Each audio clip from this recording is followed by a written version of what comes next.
The Sabres get an overtime win in Edmonton by score 4-3. Now McLeod at center. Things opening up to the left side of the ice. McLeod carries it in. Alex Tuck and Darlene. Here's Tuck in front, scores! Sabres in overtime salvage it in Edmonton, and they take 2 points from the Oilers, and they sweep the season series against McDavid and company. They're now 12-14-4 on the season and sitting at last place in the Eastern Conference and are the only team with less than 30 points. They're in action tomorrow night in Vancouver, taking on the Canucks with face-off set for 10 o'clock. All of the game action will be right here on WGR Sports Radio 550. The Bills practice today. We'll get an updated injury report. We'll be awaiting the status of Joey Bosa, Terrell Bernard, Joshua Palmer, and Spencer Brown. The Bills also signed cornerback M.J. Devonshire Jr. to the practice squad. Around the NFL, the Colts have officially signed 44-year-old Phillip Rivers to the practice squad, and NFL Network's Ian Rappaport is reporting that Rivers has, quote, a very real chance to start Week 15 against the Seahawks. In other injury news, Buccaneers wide receiver Mike Evans with that collarbone injury was limited in yesterday's practice, and the 49ers released kicker Matt Gay. And a big signing in the MLB as the Dodgers signed closer Edwin Diaz following his stint with the Mets for 3 years and $69 million. That's your Paddock Chevrolet Sports Update. Paddock Chevrolet celebrating 90 years of being your hometown dealership. I'm Joe Cali for WGR Sports Radio 550.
Did any of us actually ever play Paperboy other than him? No, right? No, definitely not. No, not at all. And never will? I don't know. I might have to give it a try. I have to look on that arcade table thing I have if I have it. If I have it, I will. I found that web extension for it. I sent you Yeah. guys that link. I don't know how well that'll work for us. Is that really playing it? I guess it is, right? It's a port. Like, does it count? The idea of finding the actually arcade machine somewhere and playing it that way. That would be way cooler. I think that would be awesome. Also probably tougher. Yeah, A for lot sure. more difficult.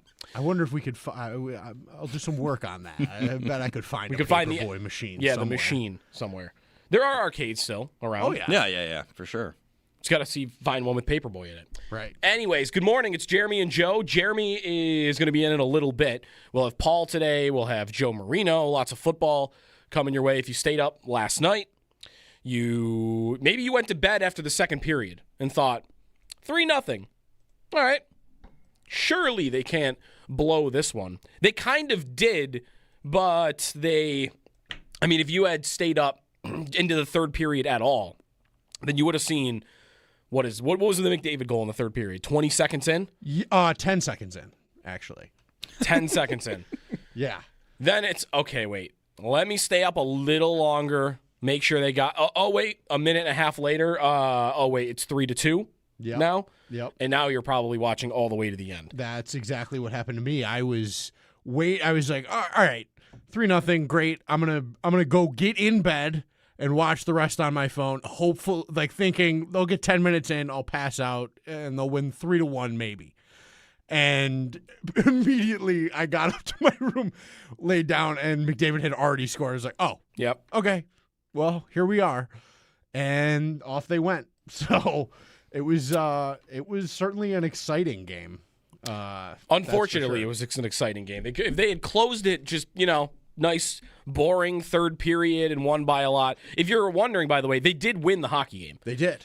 They got to overtime, and they scored 30 seconds to overtime to win it. The McDavid goal to tie was with a second left. I think 2 seconds left. But, yeah, it was also... I feel like that's so on brand just to let that happen. It was really something. If this were an Eastern Conference game and you were in a playoff race, it would probably hurt a little more to give up a point to Edmonton. But I guess let them have their point. Right. Colton Ellis gets injured in this game. Yeah. Concussion spotter. Yeah, that was a blow. We have spent so much time on their goalie situation this year. Ellis has been playing really well. Yeah. And now maybe their 3 goalie problem is taken care of, although I don't know. Like, concussion could mean anything. It really kind of just depends on if there's anything neck or shoulder, anything else in with that concussion.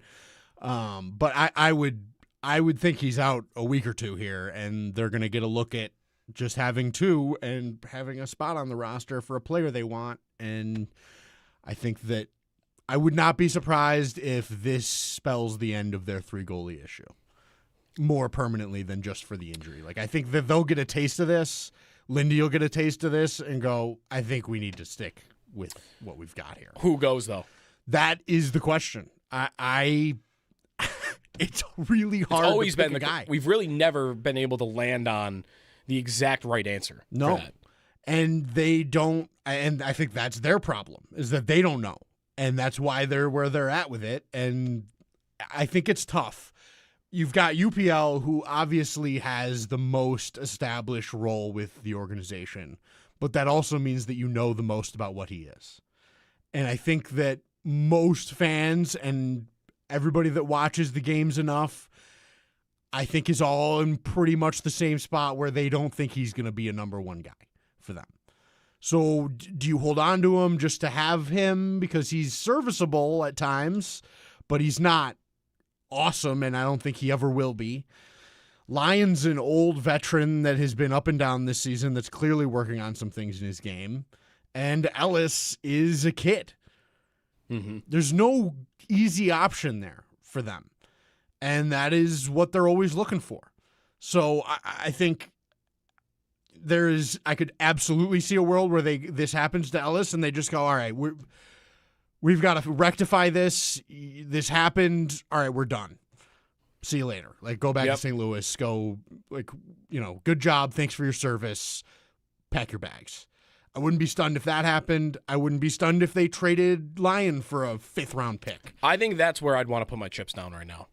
That Lyon's the one who goes. Yeah. Is it fair to say he's looked, at least since the first 7-game stretch, he's been the most inconsistent since they've been rotating all 3 of them? I think that would be fair to say. Because Luukkonen and Ellis, I feel like, are mixing in good starts. Right. And I don't know the last time I saw a good Lion start. He hasn't been good in a while. I think that's probably right. But he's also done the most for you this year, and you've seen the best goaltending you've had this year from him, I think. Right. That stretch of games at the start of the year was great. He played really well. He's at the top of the league in goals saved above expected and controlled games really well. But it's taken a turn here, and I think you've seen the coaching staff kind of move away from him a little bit, and it's an awkward spot. So I think I'd be ready to just let Ellis go, is where I'm at. I like the kid. I think he's got a future. I don't know if he's ready now. There's stuff in his game, even last night before he played great in his time before he got knocked out with about a minute and a half left in the first, and it was impressive. And I liked his game, but there is an unorthodox aspect to him that I think should probably get quieted down before he's playing a lot of consistent minutes in the NHL. I just don't. There's some stuff reading plays, even just me and my dad Bulldog have been talking about this one play we saw. I can't remember which game it was, but it was his last start before this one. It was a nothing play, not even a shot on net, but he was just going from post to post, missed his post and kind of tripped and fell over himself. And we both went like, ugh. Yeah. Like, I played the position for a long time. My dad watched me play the position for a long time. We both went, I don't know if I've ever seen that. Yeah. And to me, it was just indicative of a guy that might be a little overwhelmed at the pace and at the game at the NHL level right now. I don't think he's bad, and I don't think he's never going to play. But I don't think he's a guy you need to keep sort of jimmying into your crease. Right. And you've got another guy that is that in Levi that you've invested a lot more in that you probably want to stop blocking at some point. And if you hold on to Ellis, you're holding on to him until the end of the year and then getting rid of him. Right. What are you I don't know. If he hangs around, what's next year? Is he back? Is he back? And it's a good question. A 3-goalie thing again with Ellis, Luukkonen, and Levi then? I don't think anybody wants to see that. Right. So I think you've got to make a decision on one of Levi or Ellis about next year because I don't think you can have both.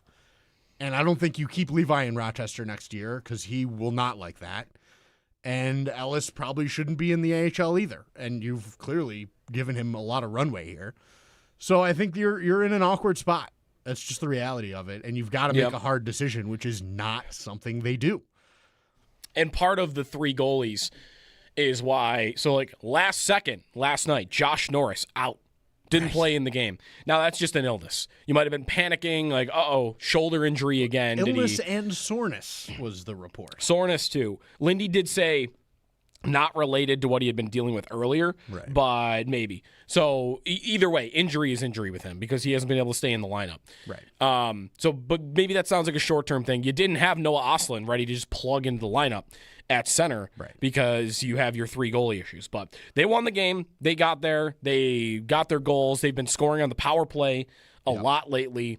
We roll along and hope that they can continue to get a couple of wins to make the season interesting. 1 win last night's not going to do that. They're still going to need to go on a run just to make people think they've got a shot at it. They have to win in Vancouver tomorrow night to even who's a bad team. Vancouver's very bad. If they come back off this road trip with this being their only win, they're buried. It's over. That's just the reality of it. Yeah. It would be nice to see them win a road game in regulation too, because the last one there was April of last season. Right. So that'd be a plus. For sure. And they've been in this since they had the start they had. They are playing to stay alive. And they've done just as absolute bare minimum as you can do to possibly stay alive still, but they're the only team in the East below 30 points. Right. Everybody else has 30. Ottawa's the next closest team at 30. Yeah. And there's, you're in an East that is tight. The West has 6 teams under 30, so it's a very different thing here. It's much more compact conference, and you're at the very end of it. Exactly. So with that, so many teams to climb over is still the biggest issue, and I don't think look like a team that is capable of being like a 100-point team the rest of the way, which is what it would take. Right. A 100-point pace team. That's going to be a challenge. They need, if that's going to happen, then they're going to need a goalie to suddenly light on fire. Yeah.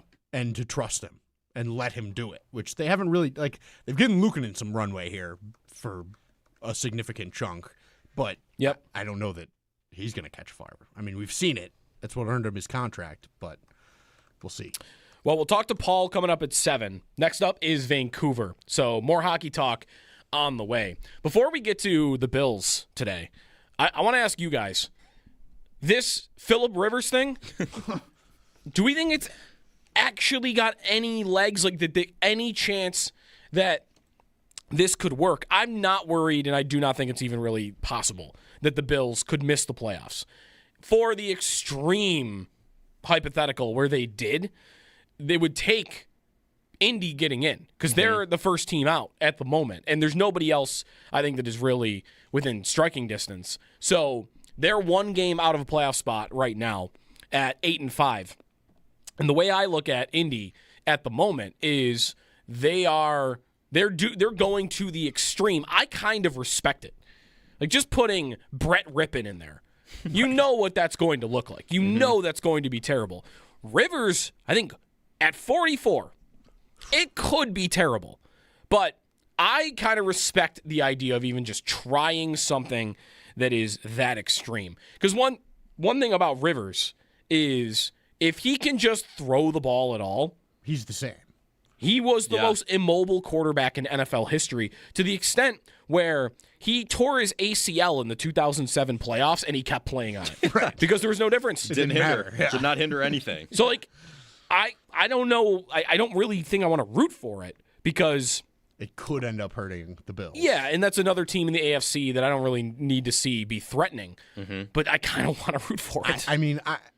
I'm always for the old guy coming back, If we as Bills fans are concerned about Phillip Rivers giving us a run in the AFC, I think we've got very big issues.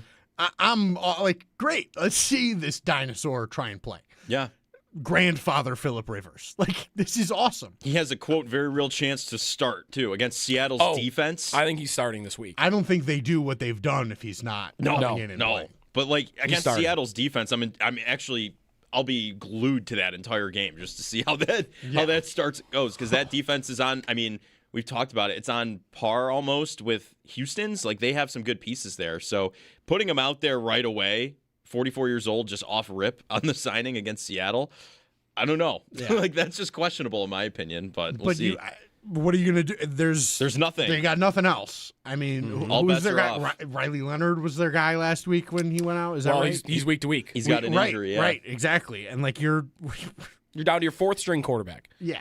And is Phillip Rivers, who I read has been running the same offense as the Colts for his high school team. Yep. Like, which is hilarious, but it's true. And like, whatever. Let's see. He's done it. Why not? It's going to be something. It's a guy that can throw the ball. We know he's got an arm on him. And they say the arm's the last thing to go, too. Whenever you see Flacco throwing it around, like every announcer, every time he makes a deep pass pretty much says that. So if he can still whip the rock around, we'll see. Yeah, the only guy that there were two guys that had their arms go completely because that's what I'm wondering about Rivers. Right. Which one is he? Brady's arm never went. The arm strength never went. Rodgers, the arm strength has never gone. I mean, he threw the longest pass in the league this year, earlier in the season. So some guys, it doesn't go. Roethlisberger, it went. Oh, yeah, it did. Breeze, it went. Peyton Manning, it went. Now, he had some surgeries, so that went to it as well. There are some guys that it just completely goes away. Right. And I don't know what Rivers is for that. Rivers, at the very end, was still the Colts quarterback, and he played his last game against the Bills in the playoffs.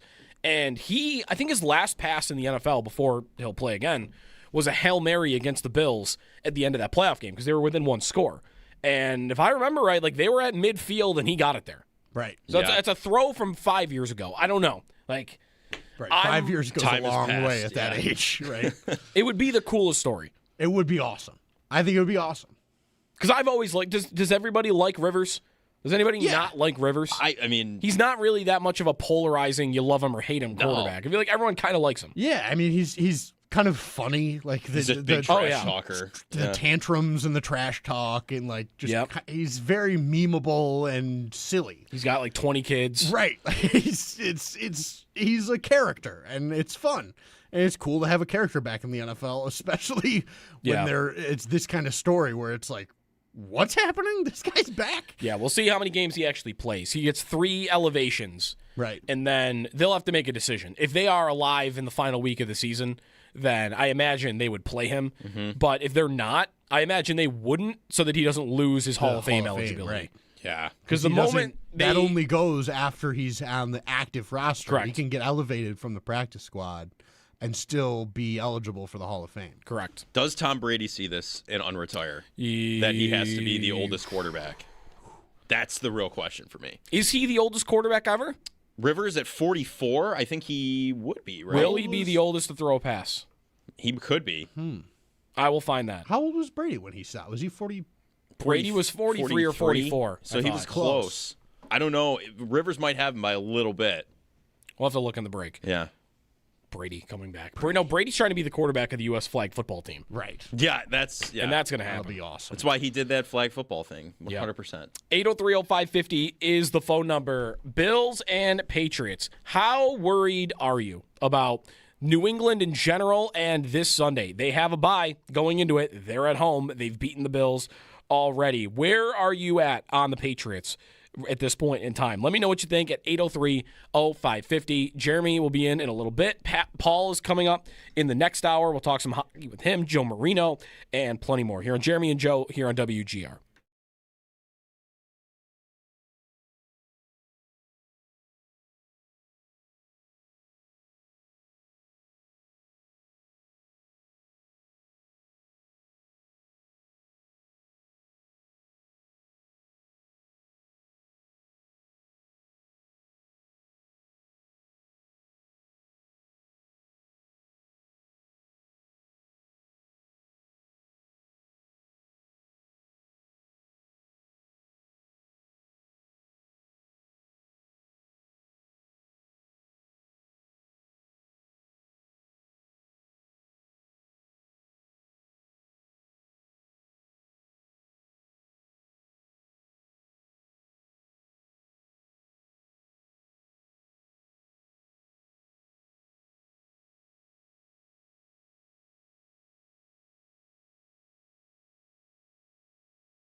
The Sabres get an overtime win in Edmonton by a score of 4-3.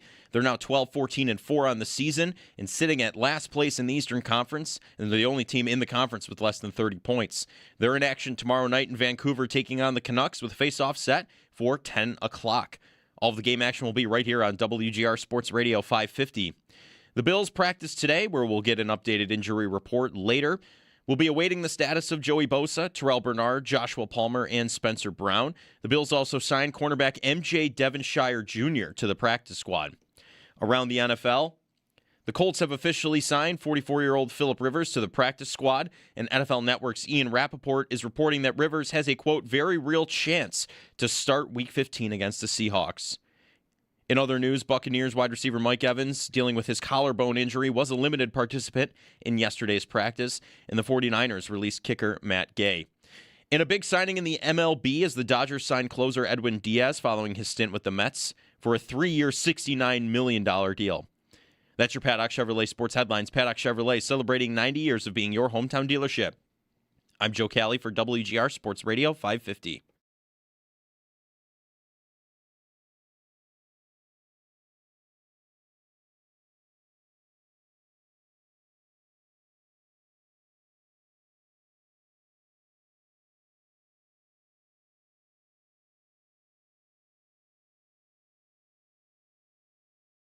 The fact of the matter is, this version of the Bills should go to the Super Bowl. And there is an odd added pressure right now in Buffalo. If the tournament starts and Lamar's not in it, Joe's not in it, and Patrick's not in it, there is a pressure unlike any other year in the past and likely unlike any year in the future. Crazy Rhino Josh Allen is the scariest version. That is Nick Wright. First things first. Good morning. It's Jeremy and Joe. Jeremy in a little bit. Paul coming up at 7. Sal, Joe Marino. So I think that is probably going to become more and more of the attitude for Bills fans as we continue to head down the stretch here. Because I think Drake May is ascending and is gained everybody's respect as a top-level quarterback in the league, but he hasn't done it in the postseason yet, and his team probably isn't fully formed yet, and there is the schedule point that comes with New England. I guess I wonder what level Bills fans put May at this point in time, because it's been seen as that top 4. It's been Allen, Mahomes, Burrow, and Jackson. And what Nick Wright just laid out there is the way the standings look right now, which is Allen would be the only one of the 4 that would be in the playoffs. And I wonder, what will the pressure be on the Bills to actually make it to the Super Bowl when, sure, those guys are not there, but you are also beginning the playoffs on the road? Most likely. Mm-hmm. If they don't win the division, is it still you got to win the Super Bowl just because those guys, you have to get to the Super Bowl because those guys aren't in it? I think so. Because if you look at them at the 5 seed right now, if it goes the way it is, you're playing Pittsburgh out of the gate, who you pretty much wiped the floor with. Like, just bullied. Yeah, like these teams, the Texans and the Patriots are going to battle it out. The Broncos and the winner of that game would battle it out. Like, they're gonna get in on themselves, and I feel like it is. I've had a pivot in the past couple weeks because I was so in on the roster construction's terrible, the coordinator's terrible, all of that. And then, like, they play this game against the Bengals where they kind of just play fast and loose a little bit in a way, right? They kind of have everything going. And there's no team that they would play against as the 5 seed, in my opinion, that they wouldn't be able to make it to at least the AFC Championship. Jacksonville actually might be the only one, which is kind of a weird thing to say, or the Chargers, right, if they end up in there. So, I don't know. It's an interesting thought. I think the pressure's kind of crazy, though. The pivot of everybody, like 3 weeks ago, the Bills were like written off, and then all of a sudden, they should be going to the Super Bowl. There's no excuse for them not to make the Super Bowl. So it's kind of a weird spot to be in, I think, from where we were a couple weeks ago. I think everybody's going to have a hard time if that's the situation and they don't make a run. Right. I think that it's just the optics of it, regardless of whether it should be that or not. The fans and the media, the perception will all be, Josh didn't have to go through everybody. he had the pathway and he couldn't do it. And I just think that is it's going to turn a different kind of pressure than they've ever faced. It's different. They've faced, we have to slay the dragon. They're really good. They're at the top of their powers, and they've got to go up against another Titan. Now there's nobody here that you need to be fearful of. All you have to do is just elevate. And that's a very different place to be mentally and as a team. And I think that it will be very difficult to watch him lose to Bo Nix or Drake May or CJ Stroud or whoever if that happens. I think it will feel horrible. And they will have what it will be is the best case they've ever had to do something, to make a change. And I think that all the other quarterbacks that would have beaten Allen, it'll feel like May, I think it'll feel more like, okay, this dude's just on this level. He is just, it's 5 now. It's 5 guys at the top. Whereas if you lose to Stroud, even if the defense is great, you lose to Bo Nix, even if the defense is great, you lose to a guy like that, Trevor Lawrence, and you couldn't beat that guy. Right. That's what it will be remembered for. Mm-hmm. Whereas if Drake May beats Josh Allen in the Bills, it'll be thought of more as, okay, well, this is just because this dude is now ascending to that level. Exactly. It'll be a changing of there's a new player in town, and we have to respect him.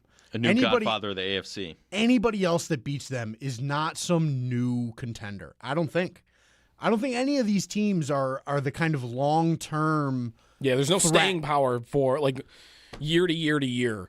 With Houston's offense being this bad, like I think their defense could get them there this year, but New England, just because of the quarterback, it is, okay, this guy's going to be here for a long time. And I don't think any of the other teams present that. No, absolutely not. I don't see Jacksonville making the push every year with Trevor Lawrence. Maybe Justin Herbert would get that. That'd probably be the only Maybe one. Herbert would get it. He has always, to me, been the sleeping threat to them in the AFC. Them and that team, if they could surround, he's just got to get 20% better. Yep. And get a good team around him and get a head coach that knows what he's doing, and Harbaugh might be that. And I think that is a legit threat to be like in that Chiefs, Bills, Ravens conversation. Yep. And early this year, that's what they were. They had it. And then injuries riddled their offensive line, and he has no protection now. Right. So he just has been getting decimated because he doesn't have a line in front of him. 803-0550 is the phone number. Mike in Pennsylvania is next up. What's up, Mike?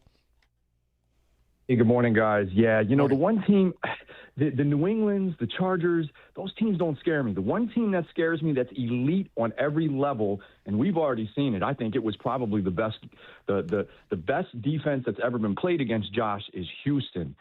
That, I just don't know. I mean, I have nightmares of us matching up against them in the playoffs and them knocking us out. That's the team I would be really, really concerned about, and I know their offense is bad, but that defense is good enough to get there, win the whole thing. Yeah. Thanks, Mike, for the call. I think Houston's getting a lot of respect for that because they have probably is it fair to say they have the best unit in the AFC? Because I think while this is being, like Nick Wright's making that point about Allen and how it's clear, the path is cleared for him. We all know that their offense isn't perfect. We all know that they have issues, that their receiving room is something that you could take advantage of. We all know their defense is pretty good at best, and it's probably below that. Mm-hmm. Houston, we know their defense is the best in the league. Right. For sure. We know it. Yeah. It's a fact. And is that more valuable, or is that going to be the thing that wins the day more than I've just got this one guy? I've got this centaur who's going to run over you. He's going to show up at his best. I might be naive for looking at it this way, but you kind of look at it as a divisional matchup. You've kind of seen what they're going to throw at you in the first matchup, right? Yep. And that was a close game in itself. Right. And that was a Spencer Brown who shouldn't have been continuing to play with a shoulder injury and a concussed Deion Dawkins at that point. Right. I think they might be able to get over that hump the second time because you can game plan against it. I do too. And the other thing is Allen have a level of faith from people that even if the defense is great, that he's going to ascend in the playoffs? Because yeah. last year, I was looking at this yesterday. Like, Denver this year is one of the best defenses in the league. They're not as good as Houston, but they are one of the best, especially when Pat Surtain is playing. And they're the same level of defense that they were last year. Like, by DVOA, they're the same. And that's great. But what did Allen do to them last year? With Curtis Samuel. Yeah. He lit them up. Obliterated them. Now, it took a little bit. They were like, they had 10 points in the third quarter before he hit Ty Johnson on that fourth down. Right. But at the end of the day, Allen went off against an amazing defense at home. But he's got examples of that. And that goes to the point about how bad it would feel if this playoff picture held and they didn't make a run. Because you've got the guy that is you've got the trump card. You've got him. You just have to know how to use them and extract it out of them, which I think they've done a good job of doing in the playoffs for the most part. And I think if they lose and don't make it to the Super Bowl and there's no Mahomes, there's no Jackson, and there's no Burrow, then I think it'll sound even more vicious about, I think probably the GM more so than the coach this offseason. Like, how could you not be ready to make this run when everything lined up for you? Right. Not everything, because you weren't at home. So, but the season as a whole lined up so that you should have earned being at home. The teams that have consistently beat you in the postseason aren't there. Right. And your team wasn't up to snuff to make the run when it was time. Mm-hmm. Yeah. And that'll be viewed as maybe one of their biggest missed opportunities if it is to play out that way. Like, and that's where, on the original point that Nick Wright makes, like, I do think pressure to go all the way if those guys aren't there is real. Oh, yeah. I think the knob gets turned up if you don't do it, and it's because you lost to a great defense instead of a great quarterback. 803-0550 is the phone number. When we come back, more of your phone calls on this. New England a little bit as well. We got Paul coming up at 7. Jeremy will be in then as well. And, we'll keep rolling through your phone calls. Sal today as well. So we'll start looking ahead to the Patriots matchup. Injury updates as well. There's a lot on the injury report to get to. So that's all coming your way here on Jeremy and Joe here on WGR.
Welcome back. It's Jeremy and Joe. Bills and Patriots this Sunday. 1 o'clock. I think part of why that game didn't get moved is I'm not sure if the Bills have a strong enough chance to win the division to force that game into a different window. And I guess just it's the Dallas factor. Dallas and Minnesota is this week on Sunday Night Football. The primetime slate is... What's the best game of the three? Rank them for me. It's Atlanta, Tampa, Minnesota, Dallas, and Pittsburgh, Miami. What's the most interesting game? I mean, Tampa, Atlanta is probably it's the last, it's the bottom, but they do have implications for their Tampa division. is tied with Carolina. Yeah, Right. so Tampa they need to win that is game. That's a must-win for them. sliding after the bye, 1-4. Like they're slipping a little bit. Baker The looks a little Saints off. beat them last week. Right. Like that's not great. That's interesting for me. I don't know. That's tough. I like Dallas, Minnesota, but with the way McCarthy play, I don't know. I think top billing would be the reigning MVP versus the guy everybody wants to be the next MVP. Like Right. I feel like that's heavyweight versus heavyweight, where Minnesota, Dallas, one doesn't have a defense and the other quarterback implodes 90% of the time. Like I don't know. It just doesn't. He scored 45 points last night. He did. Just saying. But I mean, I think he's a joke. Yes. They went off last week, so they've got it in them. I think that I would expect Dallas to kind of handle that. I am into the Pittsburgh-Miami game a little bit too because I think I am rooting for Pittsburgh to just do the job and beat bad teams down the stretch and be that 4 seed. Because if that's who the Bills end up meeting, it just feels like a free pass. It really does. Baltimore is not scary right now at all, but I still would leave some room for Lamar starts to look a little healthier as the final stretch of the season goes on, and that becomes a threat. Whereas Pittsburgh, there's nothing that would get me to worry about them at all. especially after playing them. And they play the Lions next week, then the Browns, and they finish with Baltimore on January 4th. That's Week 18. Right. So, final 4 games of the year, if they beat Miami, what do the Ravens have this week? Because if they go down 2, wondering like what Pittsburgh could do to get to Week 18 with it clinched. Cincinnati is who Baltimore has this week on the road, and they just lost to them by double digits. Yes. In Baltimore. And then they have the Patriots next week, the Packers the week after. Okay. They actually have quite a schedule going down the stretch. Pittsburgh could really have it wrapped up by Week 18. Yes. They're really good. The Week 18 schedule, Bills and Jets, not going to get Sunday night. Not at all. Not that anyone was thinking that it was even in the running for it. That Steelers-Ravens game has a chance of being that Week 18 game. I was looking at this yesterday. Like, what is the most likely Sunday night game for the final week of the season? And usually what they like to go for is a game that is deciding the division. Last year, what was it? Minnesota-Detroit? At the very end, they both had like 2 losses. Mm-hmm. This year, when you're looking at it, that game is certainly on the table. I think Carolina and Tampa maybe is another one that it's tough though. NFC South, neither team is really that good at the moment. Carolina winning that division, like getting Carolina in one of those biggest games. The other games that you're looking at as I pull them up here, you're not going to do Patriots and Dolphins, right? That's not going to matter for the division at all. So Pittsburgh, Baltimore, like that could be one of them. And I think that most should really want Pittsburgh to figure out a way to get into that final spot. And Tomlin driving Pittsburgh fans crazy because if they win the division and they're not even happy about it, then that'll be funny too. That will be funny. Don't blink. Sorry, Carolina's in Atlanta. I was looking at last year's Week 18 schedule. Okay, so here it is. The games that could matter for the division. Jacksonville, Indy. But Houston, we think, is going to get that, right? Yeah, but that's big.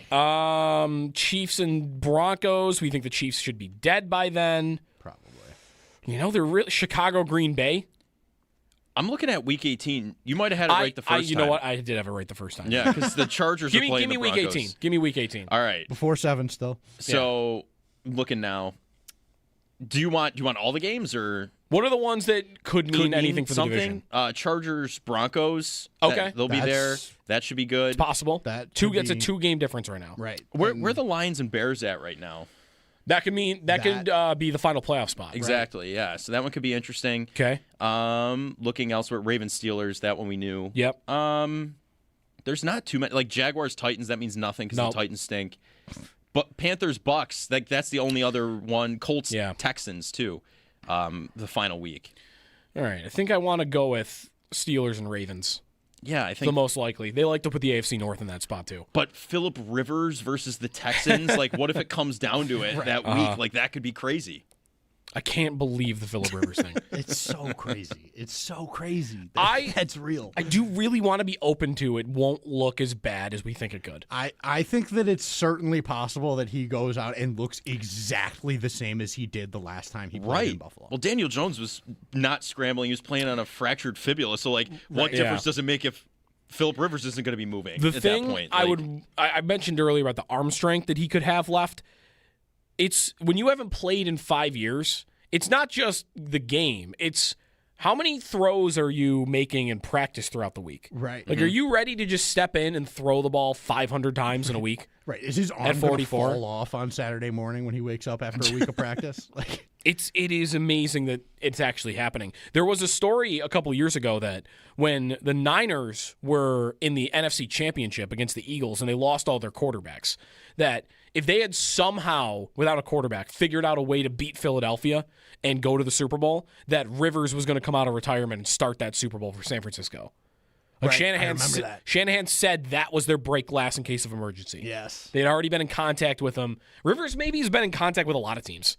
Like, hey, if you ever need a guy, Yeah, is And he just out there he's like getting campaigning desperate. for himself there, yeah. handing out business cards at like the combine or something? it worked. It sure did. He's Didn't gonna he say start this something- week? Didn't he say something along the lines when he like retired in quotes now, but like I have a lot more left to give and stuff like that? Didn't that? I I think don't know. it might have I been don't something remember about that. Might have been something about that. And It here he certainly is. seems possible. Here he is. I Crazy. still think they're going to miss. They're going to be the team that ends up missing. And the Texans will stay in. And I think the playoff field, I guess I'd be surprised if the playoff field had any changes from what it is right now. Like, those will be the 7 teams. Yeah, I was looking at that this morning too. Like, just is there any shift that's going to happen? And it feels hard for like I don't think the Chiefs are getting in. The Ravens are in The trouble. schedule difference Right. between them and Pittsburgh. It's too tough. And I think that I think it's pretty much set. And if that stays, like we talked about earlier, there's gonna be some pressure on the Bills. 803-0550 is the phone number. The Bills will be at practice today, so we will get our first injury report of the week. We'll also get New England's, what they have going into the week. Remember, no Milton Williams for them, which has been a pretty critical loss in the last couple of games. Their star defensive tackle that they paid from Philly before the season had begun. He is not expected to play, and we'll see what the Bills are going to get. I don't think Joey Bosa is all that likely to play this week. Spencer Brown would be the other name to keep an eye on. And how hard do the Bills really want to push for this game when you need it to keep the division alive, but you just needing help on top of it already? I could see an argument where you don't go all in for this game and play a Joey Bosa at 60% or a Spencer Brown at 70%. I wouldn't treat it like a playoff game in that regard with injured players. So we'll get that a little later. Sal will join the show.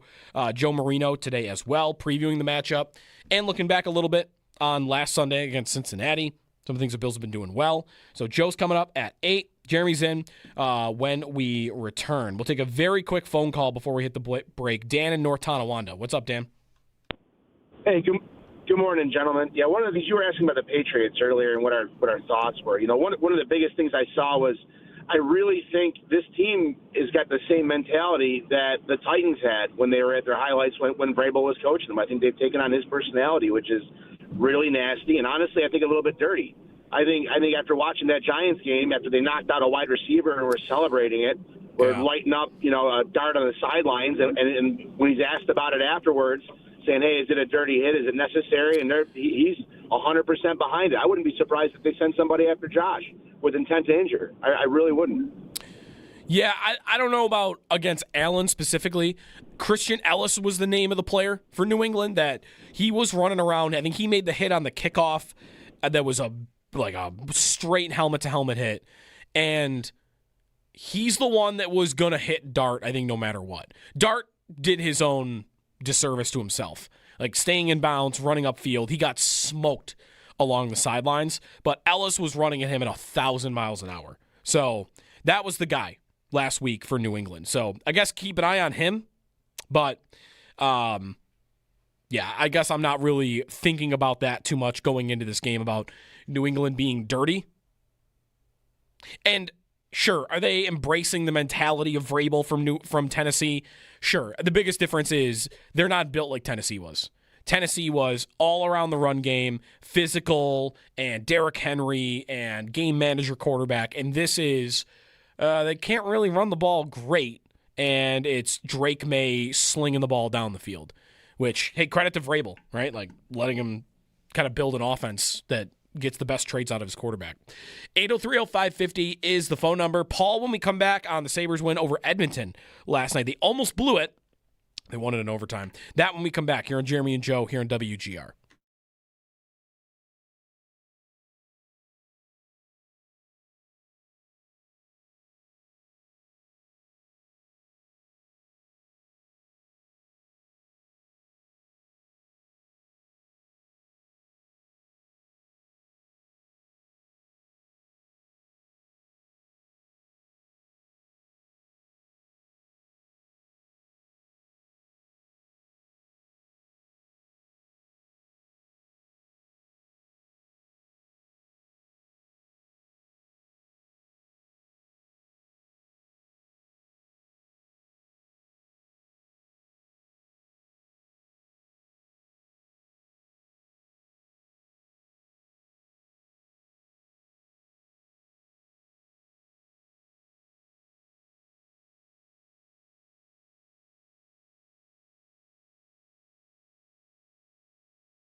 The Sabres get an overtime win in Edmonton by score 4-3. Now McLeod at center. Things opening up to the left side of the ice. McLeod carries it in. Alex Tuck and Darlene. Here's Tuck in front, scores! Sabres in overtime, salvage it in Edmonton. And they're now 12-14-4 on the season, sitting in last place in the Eastern Conference. And they're the only team in the conference with less than 30 points. They're in action tomorrow night in Vancouver, taking on the Canucks with face-off set for 10 o'clock. All of the game action will be right here on WGR Sports Radio 550. Paul Hamilton joins the show up next to recap the win and look forward. The Bills practice today, where we'll get an updated injury report. We'll be awaiting the status of Joey Bosa, Terrell Bernard, Joshua Palmer, and Spencer Brown. The Bills also signed cornerback MJ Devonshire Jr. to the practice squad. And around the NFL, the Colts have officially signed 44-year-old Phillip Rivers to the practice squad. And NFL Network's Ian Rappaport is reporting that there is, quote, a very real chance that Rivers will start Week 15 against the Seahawks. In other news, the Buccaneers wide receiver Mike Evans with a collarbone injury was limited in yesterday's practice, and 49ers have released their kicker, Matt Gay. And a big signing in the MLB is the Dodgers signed closer Edwin Diaz following his stint with the Mets for a 3-year, $69 million deal. That's your Paddock Chevrolet Sports Update. Paddock Chevrolet, celebrating 90 years of being your hometown dealership. I'm Joe Cali for WGR Sports Radio 550.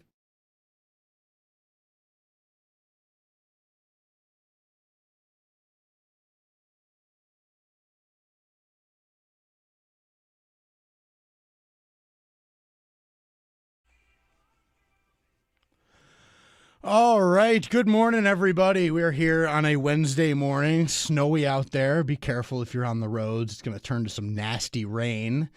And we bring in Paul Hamilton for his appearance following the Sabres' 4-3 thriller overtime win in Edmonton last night. Good morning, Paul. How are you?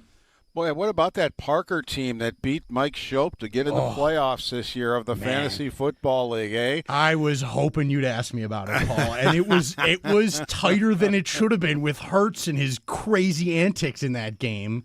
We had Hurts and Shope, I believe, just had Goddard, and Goddard went off. And Hurts was a nightmare, but we just squeaked by. It was really it was quite something. It worked out the way it should. Our last week, and it was what we do is we have two divisions of 5 teams, so we cross over. So like first place in one division plays second place in the other, and it just worked out perfectly for you guys because you were third place in the one division, Shope was fourth place in the other, right. And you two played each other, winner take all, to get in the last playoff spot. It was good. So it was, well done, Commissioner. I got to give you some props here. Instead of one team playing a bad team and the other team playing the first place team, you played each other. So that's kind of the reason we do that is, just for that kind of thing. Sort of hopefully it sets up those matchups that do it, and it worked out fine. So you guys get to advance and move on. Yeah, we'll see if we last any longer. We've had a bit of a up and down year. Hurts has been a nightmare for most of it. So, anyways, getting into that hockey game last night, that was quite a performance, huh? That was the Sabres really came out and played really well for those first 2 periods, and then you saw McDavid and the Oilers really turn it on there.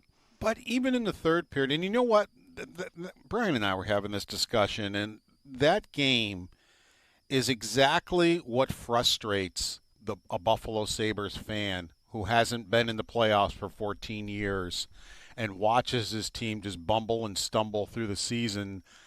But then they get to see that. Right. And first of all, there was adversity before the game even started. I mean, you got Zucker, you lose him, and he is a mainstay. He's a very important part of your team to injury. And then in warm-up, you have Norris sick, and then he slightly pulls something, according to Lindy Ruff. So you're expecting Norris to be in the lineup. He warms up, and now he's not in your lineup. So right away, you're like, oh, okay. Well, now we're missing 2 of our really important players. We haven't won in how many games? We've won 2 games on the road all year. You could have folded your tents there. But your best players showed up big time. I mean, Tage Thompson comes in, has a 3-point game, looked like Tage Thompson. Alex Tuck, more importantly than the overtime goal, I was more impressed with the face-off and him immediately going down into the zone, winning a battle, coming out with the puck, getting the Sabres possession in overtime, and getting the thing started. Right, and that's so much of what I think Lindy has been frustrated with the lack of this season from this team, is that it feels like you see glimpses of this hard-nosed brand of hockey that they find success playing, but they just cannot seem to consistently find that. And you feel like you can sense some frustration on his part on that. But even in the third period, adversity struck. Right. Okay, you've got a 3-0 lead going in. You've held McDavid for 5 periods this season to nothing. And then 10 seconds in, McDavid becomes McDavid. Right. And scores a McDavid type of goal. All right, it's 3-1. Well, now you're a minute 56 into the period, and there's another goal. Now it's 3-2. Now you played last night. You're probably starting to get a little fatigued. The fans are into it. It's 3-2. And they pulled themselves up by the bootstraps and figured it out. I mean, until... the 1 second left or 2 seconds actually left in the period, and adversity strikes again. A puck, sure enough, pops out right to guess who? McDavid. Right. And you got people laying on your goaltender, and so he's not getting over there, and he puts it in the empty net, and it's a tie game. So it's now, but still. Now you've got more adversity. How did we blow a 3-0 lead? Now it's 3-3. And then it only takes you 33 seconds of overtime because Tuck, right off the face-off, goes out and wins it. And how did that make Ryan McLeod feel, former Edmonton Oiler, to make that beautiful pass to Tuck all alone in front to set him up for the goal? It doesn't matter that you gave the Edmonton Oilers a point. They're in the Western Conference. As long as you get 2, it doesn't matter if you win 3-0 or you gave up 3 goals in the third and you win it in overtime. So there were just so many things that they overcame. They played hard, I thought. Even in the third period, I thought they were playing hard. They faced the number 1 power play in the National Hockey League, a power play that was clicking at over 30%. And that power play went 0 for 4. Buffalo went 2 for 6 on their power play. So, I think I would say kudos for a great effort, but it gets back to what I originally said. Fans get to see what this team is capable of every now and then. And they're capable of playing very good hockey. And to go through a game where different things could have derailed them, but it didn't, and they found a way to win a hockey game. Alex Lyon had to come in. Their goaltender. I forgot about Ellis. Yeah. Ellis is playing well, makes 6 saves, and he gets run over, gets elbowed in the head. He has to go into concussion protocol, so in comes Alex Lyon, cold off the bench, has to make a really good save before the period's over. He only played, 59 seconds, but made a really good save before the period was over. And then picks up his first win since October. Right. Which is, and that's been, us and Joe this morning, we started on the goalies, and I think we should stick there for a moment here. Mm-hmm. With Ellis getting knocked out, do you think there's any chance that this spells the end of their 3 goalie situation? Just Ellis gets hurt, you go, all right, let's wash our hands of this. Everybody's frustrated with the situation. Let's make a move here and make this happen. Do you think there's any chance they really just sort of stick with 2 now that Ellis is out for a little bit? No, because you don't know with concussion protocol how long that's going to be. That could be a week. That could be, might not remember, I think this might be before your time, but Tim Conley basically went the whole season where he had problems and it kind of finished his career. He never was the same. Right. I mean, so I just gave you 2 sides of how bad it could be or how quickly it could be. No, I don't think it spells anything. But I'll tell you what, Joe, and you were in yesterday too. The guys asked me about if this doesn't fix itself by the weekend, does that mean the end of Kevin Adams? And they made me think for a while. And I had texted Jeremy and I said, if you ask me again today, I probably will have a different answer. And even though they had a win, this has to stop. Yeah. You know what? It has to stop. If you're not planning on signing this general manager to a contract extension, and if they are, they'll come burn. I mean, the fans will come burn the rink down if they sign this GM to a contract extension. Then get rid of him. When they get back this weekend, get rid of him.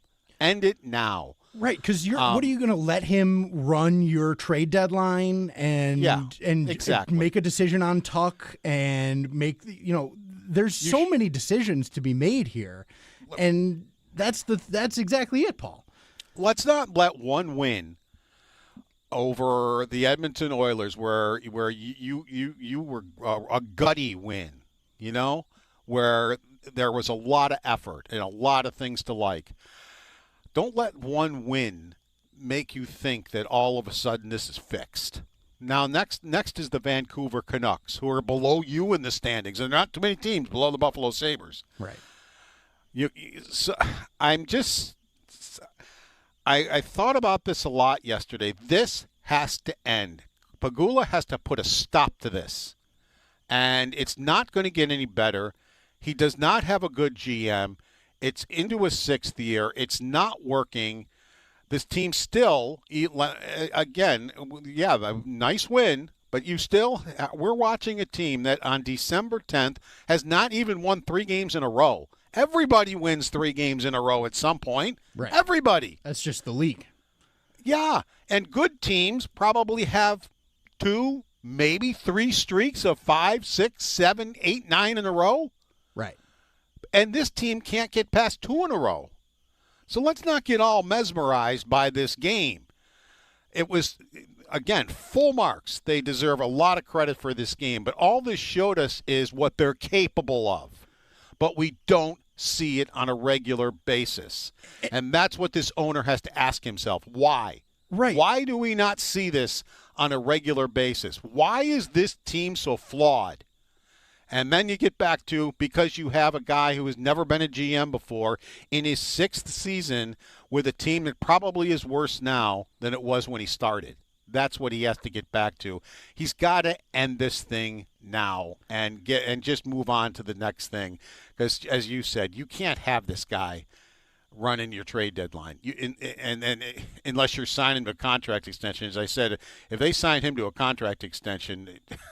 That becomes that would, I think, make them maybe the biggest laughing stock in North American sports. They already are. Right. You know what?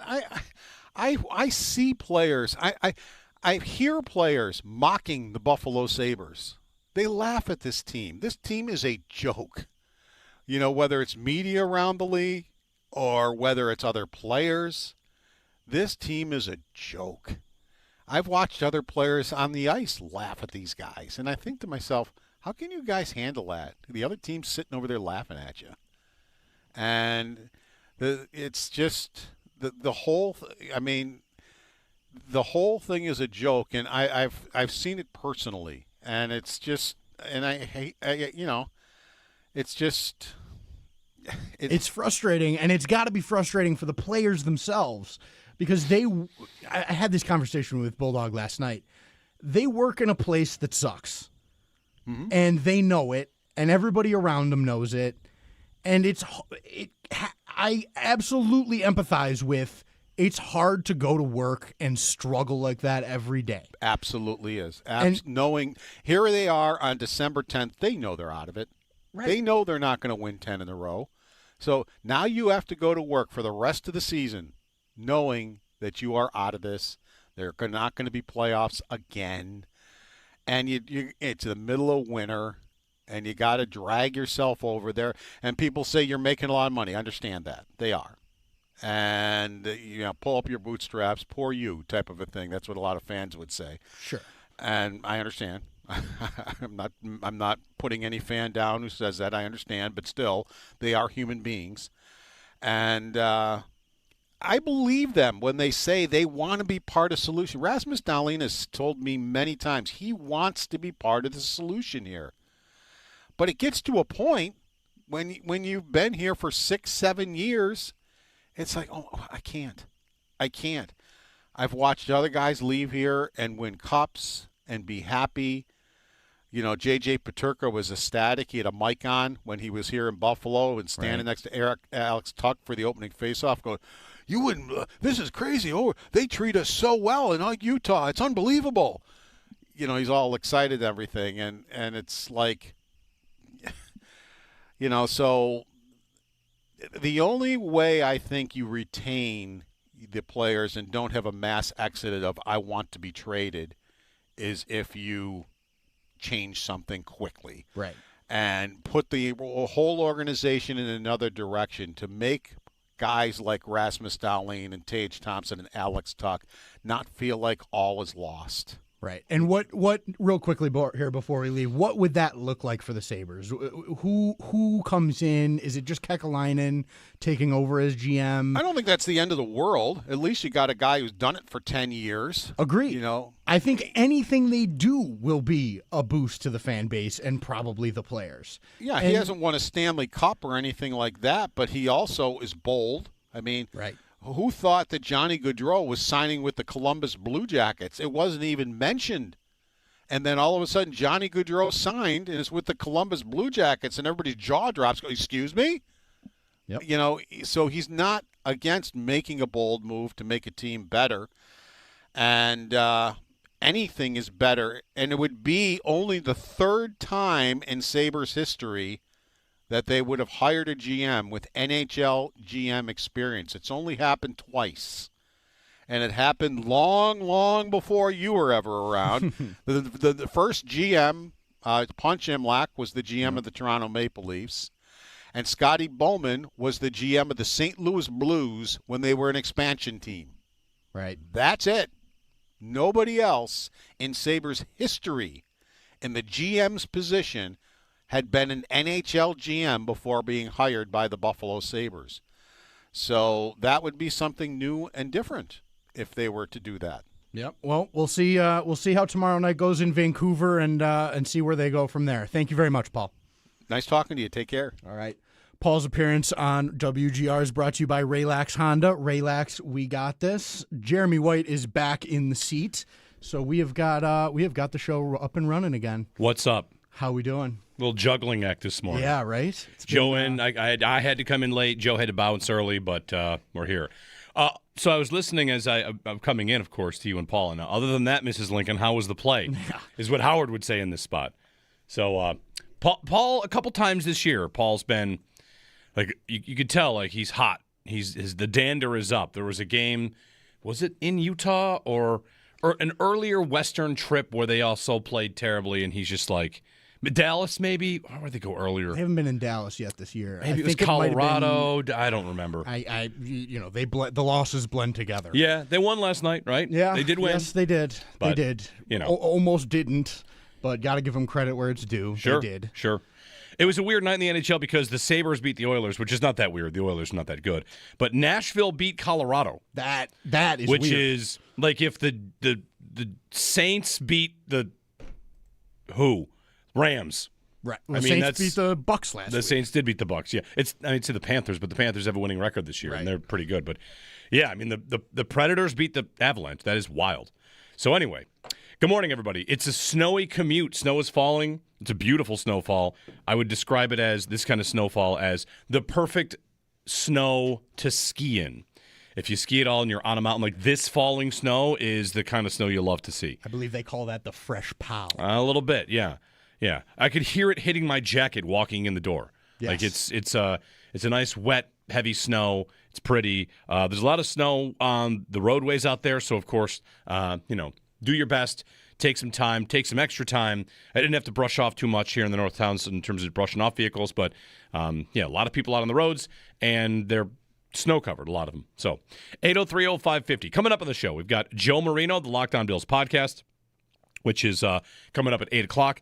We'll talk with Sal next as well and get the latest on the Bills as they gear up for the New England Patriots. We'll talk about the second meeting of these two teams, how the Bills are different, how the Patriots are different, who we're looking for on the injury report today because a lot of the Bills players that had missed out are improving. And Sean McDermott started the week by saying a number of them had a chance to play.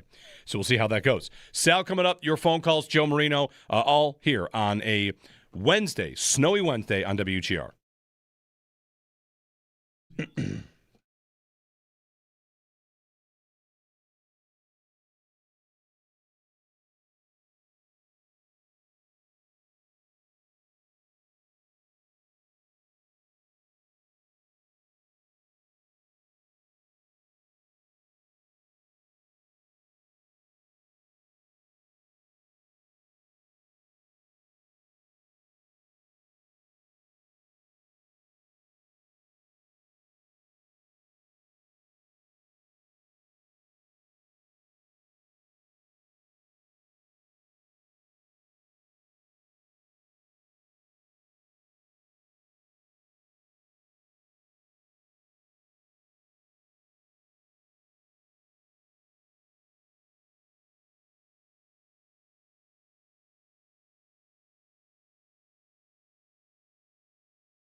The Sabres get an overtime win in Edmonton by a score of 4-3.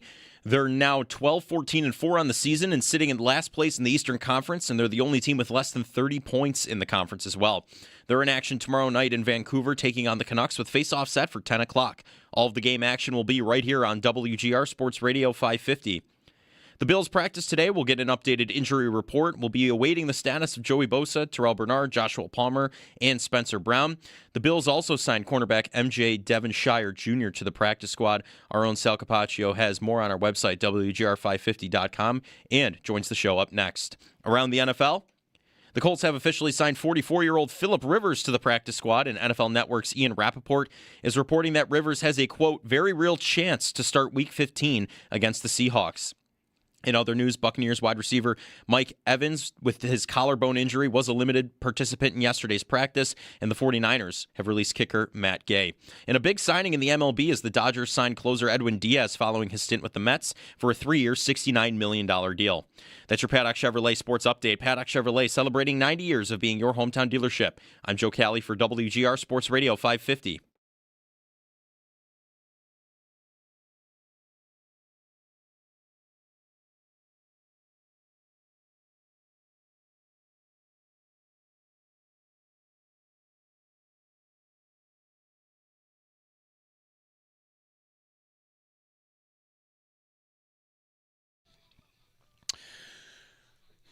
A wintry Wednesday, and Sal Capaccio joins us on the Western Hotline as we gear up for Bills and Patriots. Sal, good morning.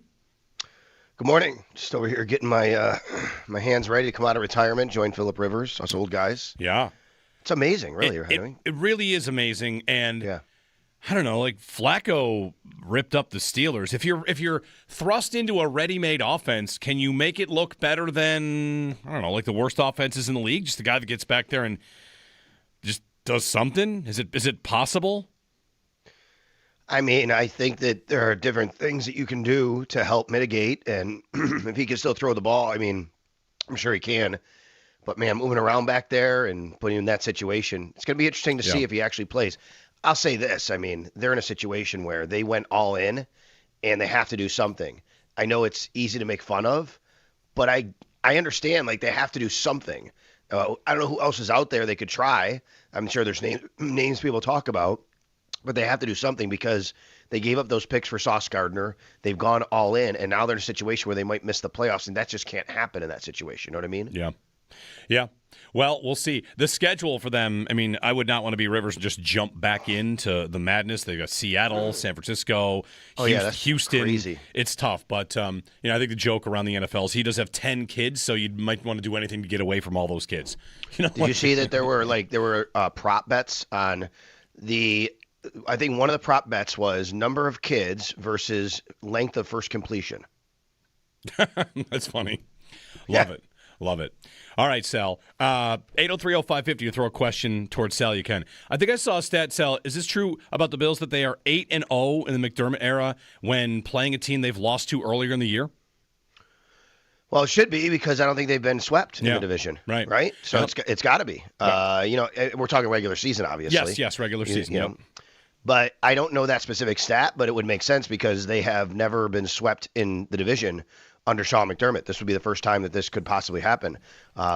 They lost to the Jets one year the first time they played. They beat them the second. Yeah. They lost to the Dolphins. They beat them the second. So it's happened where they've lost the first game, but they have not been swept yet. To this point, this year the Patriots' two matchups are so much better than last year's, which were like 2 weeks apart. And the Steelers and Ravens are about to do this, where they play each other twice in 3 weeks. And sometimes the NFL scheduling quirks will have two division rivals play so close together. I appreciate what's about to happen with Bills and Patriots because not that they're two entirely different teams, Sal, but there are definitely different things about these teams now, right? Like the Bills' outside receivers and snap counts are totally different. And New England's missing a couple of important players. And meanwhile, Drake May has improved since the last time they played. So you get a matchup of the same two teams, but like you say, every game has its own DNA. When they're separated by 2-3 months, it's much more likely you get a much different game.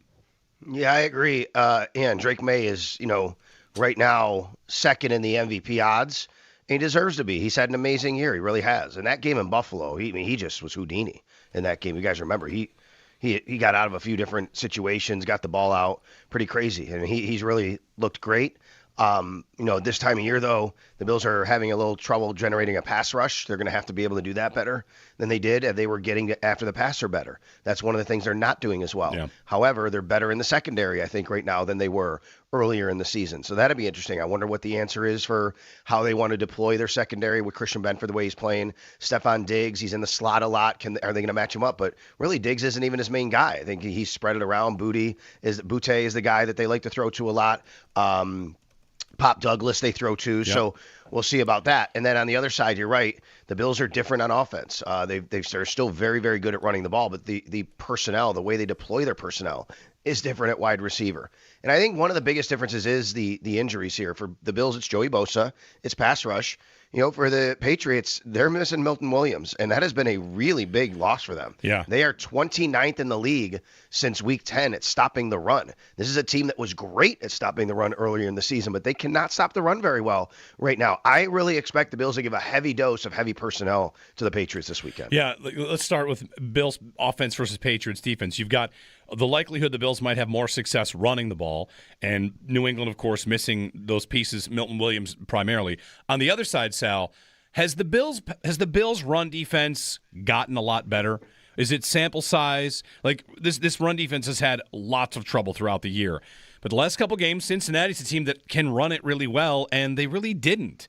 And, just thinking back to the last couple games, they've not been dominated in the run game they were earlier in the season. And maybe that just comes down to the house calls, like the really, really big plays. But it feels like they're getting slightly better results and maybe trending in the right direction.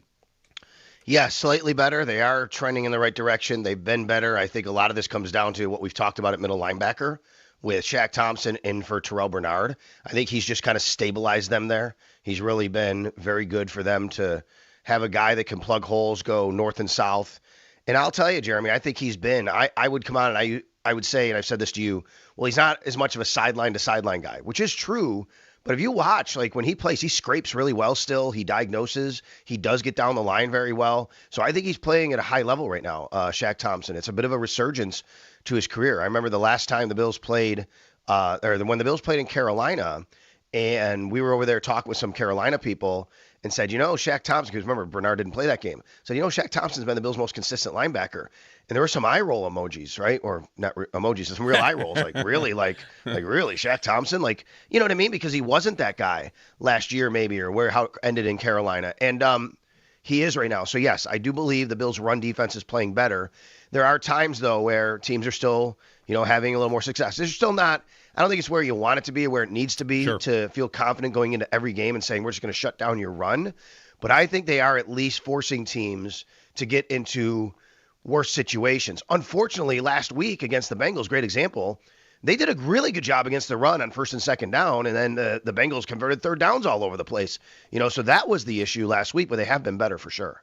The first matchup, the way the Patriots threw the ball, it was about targeting Stephon Diggs against Tre'Davious White. And Trey White got a lot of targets earlier in the year, and that's come down too, like whether he's playing better or it's because Maxwell Hairston's in there or the safeties are better. That to me is the most interesting matchup of this game, Sal. Not necessarily like Diggs, but watching the way Burrow was able to get the ball to Gesicki and Higgins in the game last week is how I think like the Patriots might try to attack with Keyshawn Butte and Hunter Henry as well, who's had a really nice season. So, Diggs was about a matchup situation the first time where it's you like that matchup. And I wonder if we see the Patriots kind of expose different matchups this time, go after different players, whether that's Taron Johnson, Cam Lewis, whoever's on the field. But again, like the DNA of this game might have a much more heavy passing script for Drake May. Yeah, so I agree. I think Hunter Henry could be big for them in this game. They really like to throw to him. He has the second most receptions on the team behind Stephon Diggs.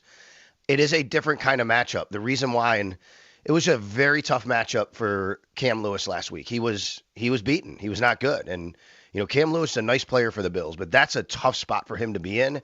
And that's something the Bills have to examine because when he's the dime defender and you have guys like Gesicki and bigger receivers that you can attack, that's tough for him. And even a Samaje Perine out of the backfield has 50 pounds on him. Mm-hmm. So when he has to make a tackle on Samaje Perine, that's very tough.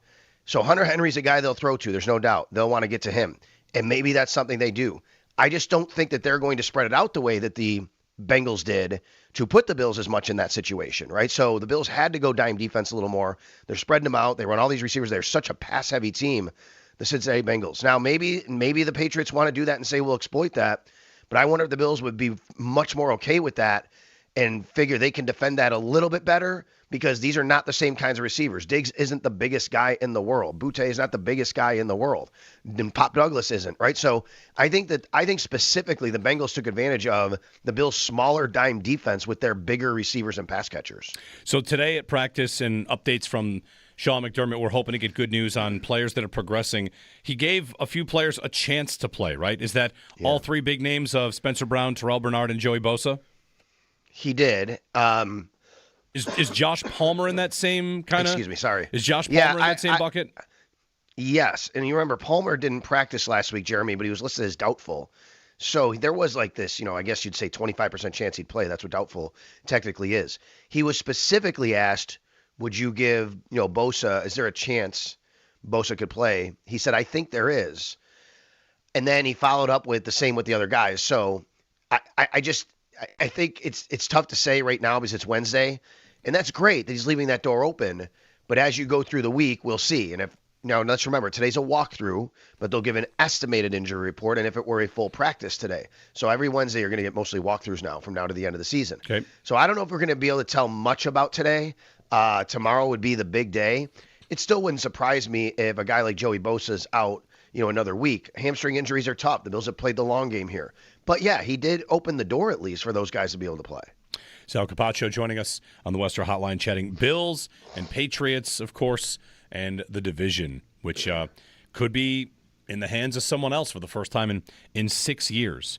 And if the Patriots win, it will be in their hands as of Sunday afternoon. That's right. That's right. How about that stadium, Sal? The last couple of years, they've been down. Let me ask you this. Like, when they were in their heyday, you'd been to New England quite a bit, right? And we haven't really had to think about New England as a tough road game for a couple of seasons there. But how does it rate in terms of a road environment?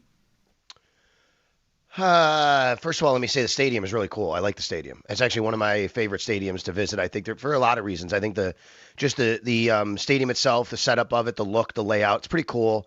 I love the proximity of the press box. I believe Buffalo, and we were talking with Bob Sochi about this actually last week. When he was doing the national broadcast. Your guy from Auburn. He's the Patriots play-by-play guy, but he was doing the Bills game on radio for national last week. And we were in the press box in the radio booth, and I said, I think this and Foxborough are the two best in the league. He said, yeah, I agree. He threw Cincinnati in there as well. So I like it for a lot of those reasons. The environment from the fans, they're very fickle, as you can imagine, which when I say that, I mean, yeah, when everything's going great, everything's great. Ha, ha, ha, we're beating you, and you're winning Super Bowls, and you have Tom Brady. But, man, I've been in that stadium when just the littlest things started to go not very well, and they started booing and getting on their team. And I remember a few years ago, right after Brady, and I think they were booing, maybe it was a game, and, Mac Jones is playing whoever. And I'm like, oh, my God, these people are so spoiled. They just won these Super Bowls, you know what I mean? I couldn't believe it.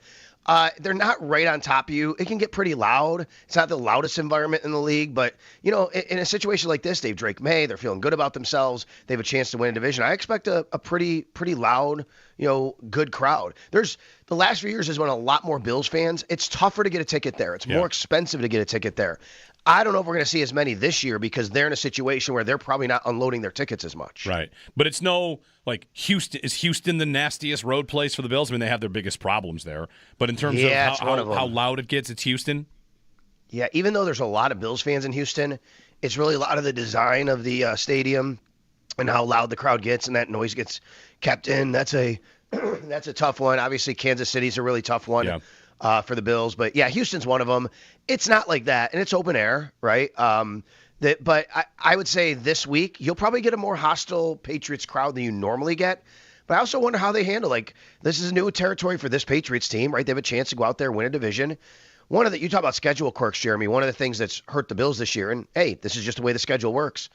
they're getting the Patriots after a bye week, right? Yeah, I mean, right. so they've had 2 weeks to get ready for the Bills. They are getting a little bit healthier on their offensive line, by the way. Speaking of some of the injuries they've had, but that's one of the things that's going to help the Patriots. And the Bills have had some teams where they played after bye weeks. Just the luck of the schedule, they had a late bye week this year. So yeah, I think that it's really interesting. I've been thinking about this, like how they've been obviously they've won Super Bowls, they've won championships.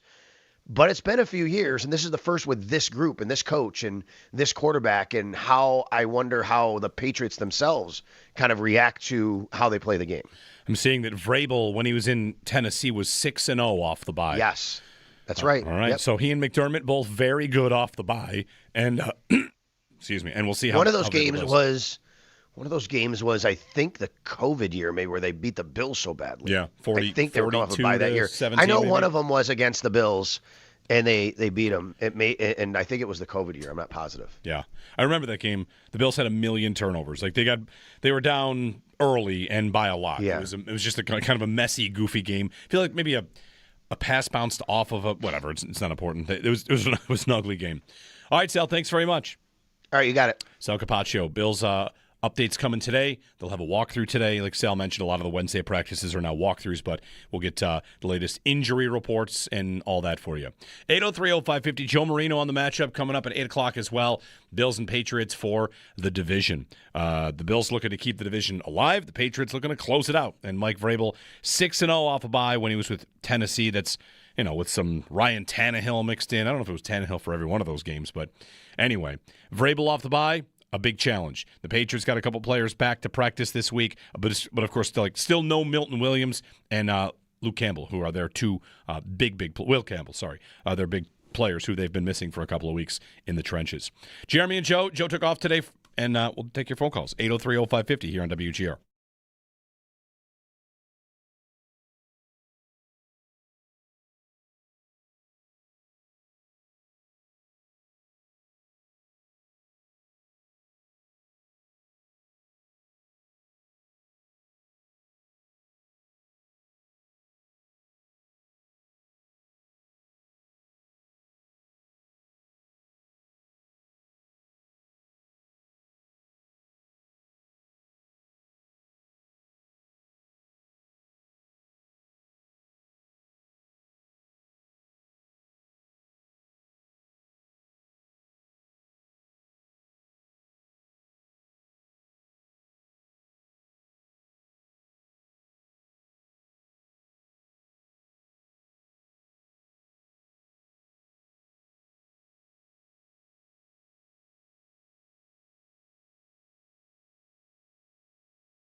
Good morning. Happy wintry Wednesday. Jeremy and Joe.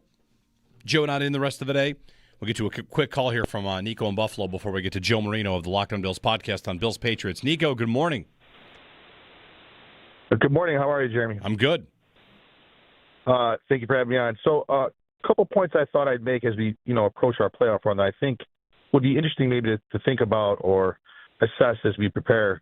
I do think that Brady learned from his mistakes if we do come up against a defense like Houston again, because we didn't chip, right? Our tackle stay on an island. Yep. And I think that had a negative impact, and he didn't switch until the back end of the game, which we did have some success probably at the back end, but at that point, we're just throwing every down trying to catch up. So I do think that that'll be a difference going into the game. I also think, and we had talked about this before, I can't remember which show yesterday talked about it, but I was thinking about it. We were doing this combination rush where we rush three and kind of have, against mobile quarterbacks and have a free person kind of loose. I do think that that's a defense we might see in terms of kind of spiking up the pass rush a bit and pressure going into the playoffs. So I do think we will have some adjustments. I do think personnel matters, and I think getting Josh Palmer back, a few other pieces back consistently will also provide a spark to the offense. So I am actually pretty hopeful going into the playoffs. I just want us to try to limit any future injuries as much as possible as we head there. Yeah, fair enough. Thanks, Nico. The one thing about the playoffs that we really, I don't say we don't know, but if they are unable to catch New England, the Bills could win out and still not catch New England. Going on the road for 1, 2, 3, depending on how it all shakes out, playoff games, they've yet to win a playoff game on the road. And it's not because, I don't think it's because they haven't been good enough. They've consistently come up against the Chiefs, right? Where do they lose? They lost in Houston forever ago. But like the true Josh Allen Bills have only lost in Arrowhead on the road. And does that mean they're just going to take down a Jacksonville or Houston? Maybe. One thing about the Texans and what you bring up there, like the Bills might have a different game plan. You'd hope they have a better game plan if, in fact, they do meet Houston again. That's the good news. The bad news is, or whatever, the rest of the context is, lots of teams chip Houston and still get their doors blown off. I mean, like the Texans played the Chiefs this past Sunday, and the Chiefs were trying to chip and stop from getting those edge rushers to Mahomes, and he's still running for his life and trying to make a million plays. And I thought he did, and his pass catchers let him down. Which, by the way, if you're following the Chiefs, the conversation around the Chiefs right now and what they need to do and what's different, it's a little bit of they need to follow some of the Bills model. Some of it is they need an actual real running game because their shotgun run game is just nothing. It's never been good. They've never had a good run game. Now it's finally caught up with them. The other thing is, now the chatter is that their receivers aren't good enough. And they've tried at receiver, and they've not exactly hit on all those. But I saw Benjamin Solak of ESPN kind of casually suggesting, not like anybody would do it, that what they should do is trade for Justin Jefferson. And his argument is actually an argument that I'm sure a lot of you would make about Josh Allen, which is, you have Josh Allen. Go ahead and trade your first 2 picks, or 2 first-round picks. Go make it happen. Go get him an absolute stud. And here's Benjamin Solak making the case for the Chiefs to do that. So the Chiefs' conversations are about a true run game, build a real run game. It's scheme problems and receivers. So we'll see how they change if they ultimately do. Because they've been like this for a while, and this is just the worst that it's looked. 803-0550. So anyway, from the Texans, I wove that into the Bills and the Chiefs. And he wrote how Ben did, how the Chiefs probably should follow what the Bills did and build a real running game. 803-0550 and 1-888-550-2550 to join us. Joe Marino, Locked On Bills podcast. He'll join us on the other side. We'll preview Bills and Patriots and also look back on what went right, what went wrong, what's sustainable about that Cincinnati game. So it's coming up. Stay tuned here on WGR.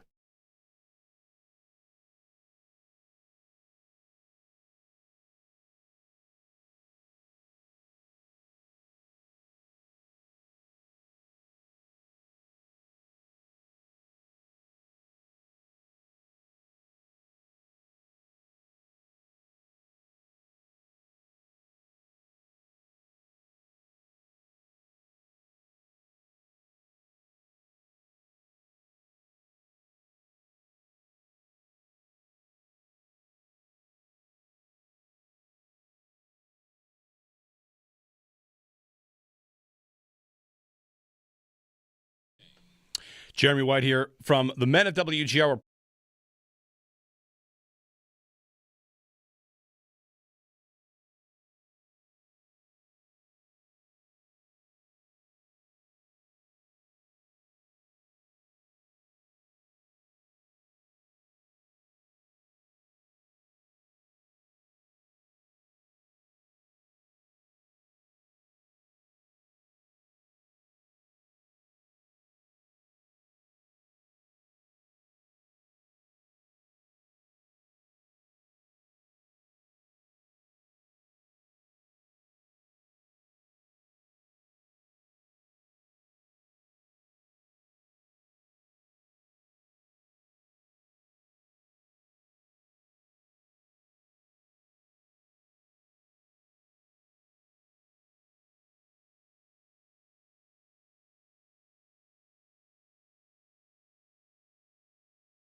The Sabres get an overtime win in Edmonton by a score of 4-3.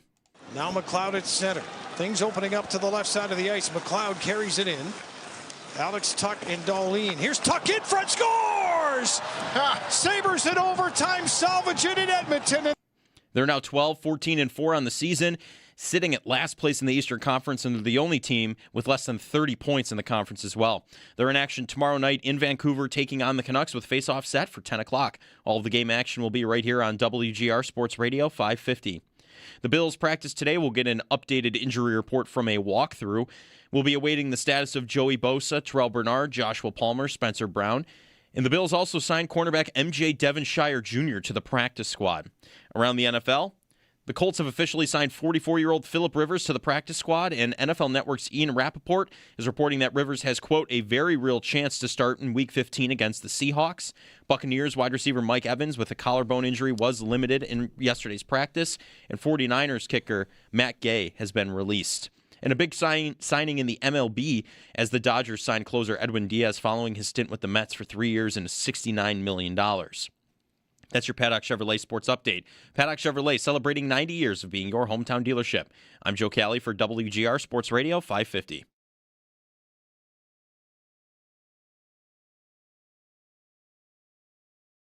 Josh Allen has 34 touchdowns right now. That's second in the NFL, and this is a down year. Feels like for the season, we've been trying to figure out what was the Bills' offense going to become. 17 times play action, most. 159 yards, most. 7 10-plus yard plays, most. And touchdown passes, too. So I know we're critical of the wide receivers, and it may show itself again. But if you're Buffalo, this is the formula for what your game plan should be moving forward. Dan Orlovsky on the Bills' formula going forward. I know play action is a very good idea going forward.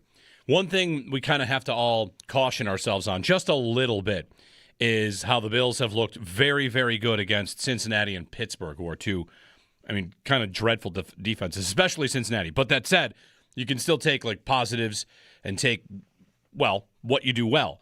And the Bills getting play action going against Cincinnati. It's still looking back at that game with the Bengals. Absolutely wild how bad the Bengals are at covering tight ends. If you listen to the station the 7 days leading up to that game, it was like, Cincinnati has some trouble covering tight ends. Tight end this and tight end that. And sure enough, the Bills just run play action and throw the ball to Dawson Knox and Dalton Kincaid the whole game. And it was, as advertised, Cincinnati's struggles in that department. Jeremy and Joe, good morning. 803-0550, our phone number. I have the thought about the Bills and the AFC right now with about a month to go, right? We've got a month until the playoffs begin, and if you ask 100 Bills fans, tell me something you know about this team other than Josh Allen's awesome. Like, what would it be? Like, they can run the ball. Okay, what else? I have no idea. The entire AFC kind of feels like that because it's just been like this Chiefs-based existence forever, where to the point where, sure, on Monday after the Chiefs lost to Houston, we're talking about their chances to make the playoffs because everybody in the AFC has just been living in their world. And it sure looks like they are about to leave the throne open, which means someone's going to step in, right? There's a power vacuum in the AFC, and the Bills have been the most worthy candidate the entire time, maybe with some Baltimore, maybe with some Cincinnati mixed in, but for staying power, it's been the Bills. And you just feel like, all right, well, when the pageant winner is unable to fulfill his or her duties, let's have the next person step in, and that should be the Bills that steps into this spot. And Sunday's game will start to guide like the next phase of that. Earlier in the season, I referred to phase one, act one of the season was up until the Chiefs game, and act two was going to be chasing down New England. So maybe act two continues on Sunday because they can continue to try to chase down New England, or it ends. And then we turn our eyes to the playoffs and how they can do. But as I look at this Bills team, there's no doubt that they have flaws or, spots that aren't as good as they could be. And that's true of every team in the AFC, I think. There's definitely flaws all over the place. Houston's offense, to me, doesn't look great. I've got quarterbacks that are unimpressive. In New England, I hear a lot of the chatter up there is, well, there's not the depth you would have on a championship team. They've got some really good players. Their quarterback has lit it up. Like maybe you're thinking about early stage Josh Allen when they go to Houston. Or the first year they're in the AFC Championship game where they're definitely a good team, but they're not ready to win the AFC. And that might be New England this year. We'll see. But the AFC kind of looks, I don't want to say wide open. I know that's probably oversaid, and sure it's true. But I think the AFC just looks uncertain still. Like we don't know the story, and we won't know it until it's told, which is usually how it goes. But it usually goes with Kansas City beating Buffalo in the final game or one of the final games and then going to the Super Bowl. And this year, like a whole new world is about to be opened up. If it's the Bills that beat the Patriots in the Super Bowl, the AFC Championship game and go, then, all right, Buffalo got over the hump, but look, New England's going to be right there coming in the future. And I also think that for Bills fans, do you also have trouble thinking about future years because you can't comprehend what you will possibly think about a roster decision if they have won the Super Bowl? Like, what am I supposed to do with that? They still draft. What if they win it, which they could? I don't know how quickly we'll just like turn our eyes to, all right, well, about that defensive line or about that linebacker thing I was mad about all year or receiver or whatever it is. So anyway, 803-0550, 1-888-550-2550. I think we're approaching like everybody's going to expect them to win it nationally. If the Chiefs are out, if the Ravens are out, they're going to look at that AFC picture and they're going to say, how could you bet against Josh Allen? And I feel like that's where we all get every December. That's certainly where I'm lining up. Is I'm not about to bet against him losing to anybody. I think they'll win on Sunday because he will it to happen like he often does in December. Got to find a couple guys to kind of make it work with him, and he'll find a way. So, how are you feeling about it? 803-0550. Do you feel confident as other years? You might not be as confident in the Bills, but you might be more confident that the rest of the competition just doesn't look up to it. And while the Bills are still chasing some of those teams from a record standpoint, the two teams that are at the top, New England and Denver, those are the two you'd probably look at. There are lots of underlying indicators that would suggest they're not quite as good as they look on paper. That the record is not quite as good as it looks. Sure, these teams have won 10 in a row, whether it's quality of competition or for Denver, they've trailed in every single game. They've had fourth quarter comebacks. They've found a way to hold on. They got lucky a couple times, whether that's the Giants or, whatever. Like, it's gone their way. And I'm not here to poo-poo any other team in the AFC as not being worthy, but we have just lived in this AFC world where the best quarterback wins the conference. It's really how it has happened forever. And if it keeps going that way, it probably has to be one of these two playing Sunday. It has to be that Drake May has his Joe Burrow run where he just makes the Super Bowl maybe a little bit ahead of schedule and bam, there's the crown. He's crowned as a guy that makes a Super Bowl. And if we see that happen, I feel like we're going to be pretty upset about that if New England gets back before the Bills do. But if it comes down to best quarterback, it has to be one of these two. I don't know who would be third of the guys that are going to make it. And that's saying if the Ravens got in, it's one of these two. These two have been much better than Lamar has been this year. So this game could go a long way to determine if these two play, where they play. Could New England slip up against the Jets or Dolphins? I think they could against the Dolphins. I really do. And then you're at Week 18 at Highmark Stadium watching the Bills beat the Jets and looking at the scoreboard, and all of a sudden it's not going on the road 3 times, but hosting 2 playoff games and maybe hoping to host a third, because that scenario could certainly play out where somebody goes to Denver and knocks them off if they get the 1 seed. So it's going to be an interesting final month. But would you bet? I was asking Joe this during the week. If I gave you Bills and one other team against the field, who's the other team you would pick? Because that's probably who you think is the best team, right? If you and I are going to make a bet, I'll give you the Bills and one other team against the AFC field. Who do you want? New England? You want Houston? Maybe you want Denver? Not enough love for Jacksonville? I don't know who you would take. I would say that, flip it around the other way. If you asked every one of those fan bases in New England, Jacksonville, I'll give you 2 teams versus the field. How many of those fan bases, how many NFL fans are including the Bills as theirs? Would they be the most commonly picked team in those 2? Like, all right, 2 teams to make the AFC championship game. 2 teams, pick your 2 AFC teams to win the AFC overall. Who would you pick? I feel like the Bills are going to be, if not the number 1 pick, they'd be in the top pair for just about everybody. 803-0550, 1-888-550-2550. It's a big game on Sunday, and I'm so eager to see how the Bills are up for it.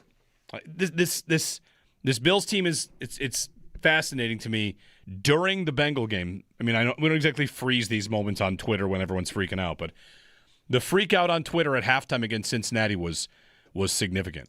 And, of course, they come back and win the game, and they make a couple great plays. The Christian Benford play turns everything. And, I don't begrudge anyone that's really emotional in the moment, but people were down bad at halftime against Cincinnati. And then what happens? They score 39, and they win, and, we're on cloud 9, I think justifiably. 803-0550, the phone number. We'll get some more calls here. Gina in Delaware. Gina, good morning. Good morning, and I just first of all want to say thank you for allowing me a platform to do a little bit of letting off some pressure in the morning on the way to work, because I'm full of emotion and passion, but this is driving me nuts. Like, I told you with Rachel that one day when she called about her dad, I'll never forget that call, that day that we both called. I told you the Patriots are coming. The Patriots are coming. Woo! They've gone right by us. I'm looking forward to this game. I'm a Diggs lover. I am. I admit it. I love Diggs. I can't wait to see this game, the performance between us and them. I want to tell you something. You need to be on some kind of medication or maybe some 420 stuff, because being a Bills fan and being a Sabres fan requires something to put the woosaw in motion, because I don't watch the Sabres at all. I'm sorry. I love them because they're Buffalo. You know me. I love anything about Buffalo. But these Sabres, man, they're at the, what are they? They're last in their division, yet you say they play the way they play? Like, I get my highlights from you guys and listening to all the good information. What's going on here? Like, be consistent for once. So bouncing back to that Steelers-Ravens game, right? I'm in this bar because I can't get the game. It was hysterical watching the Ravens and the Steelers fans go at it with each other. And then when a commercial was on and then we did something good, I was like, woo, let's go. They were showing a bunch of love. But when I left, they go, oh, see y'all. Oh, by the way, we beat you. That whole place busted out laughing. It's all in good fun. Go Bills. This season is driving me crazy, but I don't want it to end. I love you guys. Thank you. Go Bills! All right, Gino. Blowing off some Wednesday morning steam. I guess the number one thing I would say is I do not understand anyone that is confused about the Sabres. I don't understand that at all. Anybody that's like, well, they won. Yes. The Jets won a game a couple weeks ago, too. I think maybe 2 in a row. Right. Like the New York Jets. I do not understand being confused about the Sabres, personally. Joe said this the other day when we made this same point. The NHL is not about how good you look when you're playing well. It's about how consistently you can play well. And the Sabres do not play well consistently. Sure. That's the end of it. Yeah, I mean, I don't know. I don't – they won last night. What are you supposed to say? Like, they won, Alex Tuck scored. Yeah. They blew a big lead, and they won in overtime, and good. Sure. Right. Great. It doesn't matter. I don't know. Am I in a spot where everybody's about the Sabres like, what are you supposed to say? I know. They played a game in Edmonton at 10 p.m. on a network that a lot of people in town probably don't have anymore because they've been so bad that they don't pay for the subscription. Right. So, like, they won in Edmonton. But there's so many different. There's just nothing left to say about the team with the GM in place still. We can't say that enough. Right. There's no true vision. There's nothing. There's no timeline. It's just like it's this they're just floating through time. Sure, a perpetual hope to get into 8th place, and then what? Like, are you dunking on people if you make 8th place in your 8th year as the GM? Right. What they are is every team facing them goes, if we win tonight, then we get a free 2 points, and if we lose, we're a joke. Players only meeting. Exactly. I don't know. And it's probably not supposed to be that bad. It's probably like it is. I'll say that. Fine, I'll go all the way here on the Sabres. Every single year they've had doesn't have to be nearly as bad as it is, but their inaction to ever do anything about something going wrong is why things always stay bad. And so there you go. It contributes to the players having the attitude they have and not. They're like the Steelers with an offensive coordinator. They don't fire a coach. Right. The Steelers never fire a coach, right? They kind of wore that with pride. Finally, Matt Canada did get fired. But the Steelers having this idea of like, oh, we don't fire coaches. Like, congratulations, you're not a pro team. Right. You're not a real team. Cool. Like, other teams are out here doing what it takes, and you're not. So congratulations on looking better about things, which, Kevin Adams has had multiple seasons in this year, sorry, not in this year, in his tenure, where things are going wrong, and you could just do something because you're the only person that's actually able to do something, and they don't ever do anything. So he also said, I'm not going to sit around and watch it go down the drain again this offseason. And he's doing it right now. Well, it already did. Yeah, right. It's gone. They did win last night. I always feel like you're not allowed to do this after they win a game because the wins are rare. I don't care. I do not care. Yeah. They're like, it doesn't. If they come home from this road trip without winning their next 2 games to finish it out, they're buried. Yeah, they have 10 regulation and overtime wins in 30 games. They're the only team in the East without 30 points. Yeah, it's not good. Mike in Batavia. Hey, Mike. Good morning. How you doing, guys? Good. Hey, I just wanted to talk about the Bills' chances. I really like their chances, actually. I believe it or not, I actually went back and watched the Bills-Patriots game again yesterday from earlier this year, and it seems to me like when the Bills don't turn the ball over, and this is obviously, but when they don't turn the ball over more than their opponent, they're in or going to win pretty much every game they're in. And I watched that game, and they kind of handed that game over. I know it sounds homerish to say that, but I still think they're the better team, and I think they're going to win this game this weekend. I don't think they're going to get the first seed just because of New England's schedule, but I do think they're the better team. Yeah. And on that note, I don't think the Chiefs are buried yet, and I think everybody's counting out the Chiefs right now. I know they're in bad shape, but looking at the remaining schedule, they got the Chargers again, and the Chargers have an extremely difficult schedule coming up, and I really think they're going to run the table. I'm maybe pessimistic, but I got a bad feeling that they're going to win out and they're going to squeak in there somehow. So we may end up having to see them again. You might be right. Thanks, Mike. I tend to agree. I do not think they're totally buried. I think the Chargers, that's why I thought the game on Monday night was important for L.A. They beat the Eagles, which right now everybody's beating the Eagles. They've lost 3 in a row. But the Chargers finish the schedule is very, very difficult. There's no doubt about that. How do the Chiefs get in? If they run the table and the Chargers lose out, could that do it? Maybe. I mean, Baltimore is in that mix. You get a second AFC North team in. So the Colts, I think, are dead. There's definitely still a road. There definitely is still a road for the Chiefs, as messy as it's looked. And if they get to the playoffs and win games, then, cue the people that say the scripts are written, and I won't even bother fighting them anymore. I'll just be like, yeah, you're probably right. If there are scripts, can the Bills get in there once? Feels like this is a good year to do it. Good year to do it. 803-0550 and 1-888-552-550. We'll try to check in with Joe Marino and track him down. We'll get him on this week, whether it's later today or tomorrow. It's Jeremy and Joe. Joe's out today. We'll get to more of your phone calls. Ron, stick with us. 803-0550. Are we going to see another AFC champion that's crowned pretty much by the best quarterback? The best quarterback gets through. That's how the AFC has worked for 20 years. And if it's going to happen for one more year, it's probably the guy in town. 803-0550 here on WGR.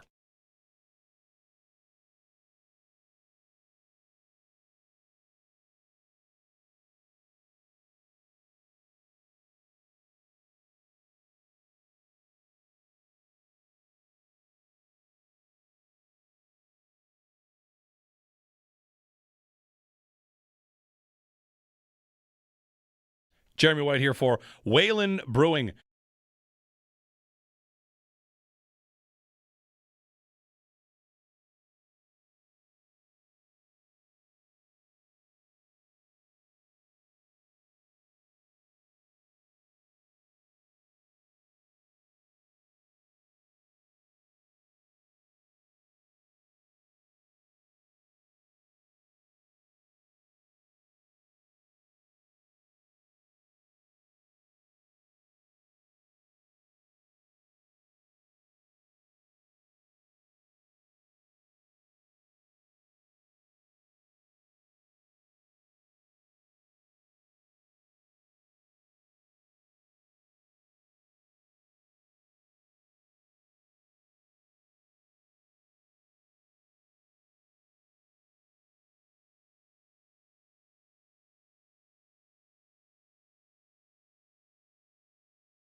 The Sabres get an overtime win in Edmonton by a score of 4-3. They're now 12-14-4 on the season and sitting in last place of the Eastern Conference. They're the only team with less than 30 points in the conference as well. They're in action tomorrow night in Vancouver, taking on the Canucks with face-off set for 10 o'clock. All of the game action will be right here on WGR Sports Radio 550. The Bills practice today. We'll get an updated injury report from a walkthrough. We'll be awaiting the status of Joey Bosa, Terrell Bernard, Joshua Palmer, and Spencer Brown. The Bills also signed cornerback MJ Devonshire Jr. to the practice squad. Around the NFL, the Colts have officially signed 44-year-old Phillip Rivers to the practice squad, and NFL Network's Ian Rappaport is reporting that Rivers has, quote, a very real chance to start against the Seahawks this week. Buccaneers wide receiver Mike Evans, with his collarbone injury, was limited in yesterday's practice, and the 49ers have released kicker Matt Gay. And a big signing in the MLB is the Dodgers signed closer Edwin Diaz following his stint with the Mets for 3 years and $69 million. Those are your Paddock Chevrolet sports headlines. Paddock Chevrolet, celebrating 90 years of being your hometown dealership.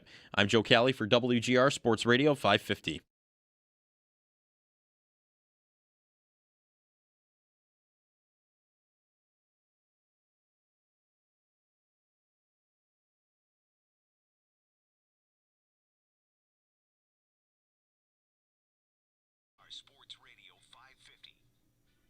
I think they're both really good at what they do. You know, Josh probably got a couple LBs on him, and he kind of throw his shoulder in there probably a little bit more than I would rather want Drake to. But I think they're both great competitors. A lot of respect for Josh and just his ability to make something out of nothing. Mike Vrabel of the Patriots. You know, sometimes you can look back to a moment. I saw this yesterday. Somebody pointed out Chad Ryland. New England should put up a banner for Chad Ryland. You know who Chad Ryland is, gentlemen? By the way, good morning, Jeremy and Joe. Joe's out today, a snowy, wintry Wednesday. Oh, you know who Chad Ryland is? I do not. You heard the name? Chad Anybody? Ryland. I think it sounds vaguely familiar, like I should know it. Well, it's kind of funny. This is the way that these leagues go. If I may hearken back to a brighter time with the Buffalo Sabres, remember the tank, of course, which was stressful. But for some of us, it was quite enjoyable. And you may remember we celebrated the likes of Jonathan Taves. There was the Taves game. We celebrated Cam Atkinson, who scored the clinching goal for the Sabres that year. And we also, if you go far enough back and deep enough into knowing the tank, we have a memory of the broken stick. Now, the broken stick was the Sabres lost a game on Long Island because a shot hit a broken stick on the ice, and then they scored, and the Islanders went on to beat the Sabres. Like, wow, thank goodness for that broken stick. Right. This is the story of Chad Ryland in New England. The year that the Patriots end up drafting third overall, right? The Drake May draft class, which is the 2024 NFL draft class. The year that he goes number 3, the Patriots are picking 3. The Giants are picking 6. The Giants desperately wanted to move up for Drake May. Desperately. Tried so hard to get there and ultimately could not do it. Right. The Patriots stayed where they were. The Patriots took Drake May, and the Giants, they settle for Malik Neighbors. By the way, the top 7 in that draft is pretty great. But Neighbors goes to the Giants. But that season, the Patriots and the Giants played. And the Patriots kicker, Chad Ryland, missed a kick to tie the game. Right. They lost 10-7 to the Giants. Of course. He makes that kick, maybe. They go later. They win that game, and Drake May is not a member of the New England Patriots. Right. So sometimes you got to find the everything happens for a reason tapestry. And I saw yesterday, New England Twitter was remembering to thank Chad Ryland for his role in the Patriots getting their franchise quarterback in Drake May. Well, that's good. Good on them. Good for them. Remembering their roots. Good for them, right. It's important. Right. 803-0550, Bills and Patriots. The thing I'm most interested in about this game is we're starting to get back to, I believe, a bit of a vintage McDermott defense. For better or for worse, you know, it gives up some runs in the run game. I feel like it's been a good year for McDermott and for Bobby Babbitt, given all their injuries. But I always kind of approach a Sean McDermott defense as it's going to do one thing. At its best, it wants to do one thing and wants to make it hard for you to pass. They want to stop the pass and invite the run, and they'll take their lumps in the run, but they'll stop you enough where you have to pass, or their offense makes it so you have to pass, and they're going to stop the pass. They have been a very good pass defense for the majority of McDermott's time, and it's definitely suffered the last couple of years. Last year and this year, there are some warts, but they've been working on fixing it. And right about now, the way the Bills are playing defense, I know T. Higgins just caught 2 balls on Tre'Davious White, and okay, one on Hairston, one on Tre'Davious White. T. Higgins is a great receiver. It's going to happen sometimes. But the Bills are a team that when they're playing their best and when McDermott's defense is built the way it's supposed to be and kind of doing what it should, they do not give shots over the top. And what is New England and what is Drake May right now? The best deep ball passer in the game. He's it.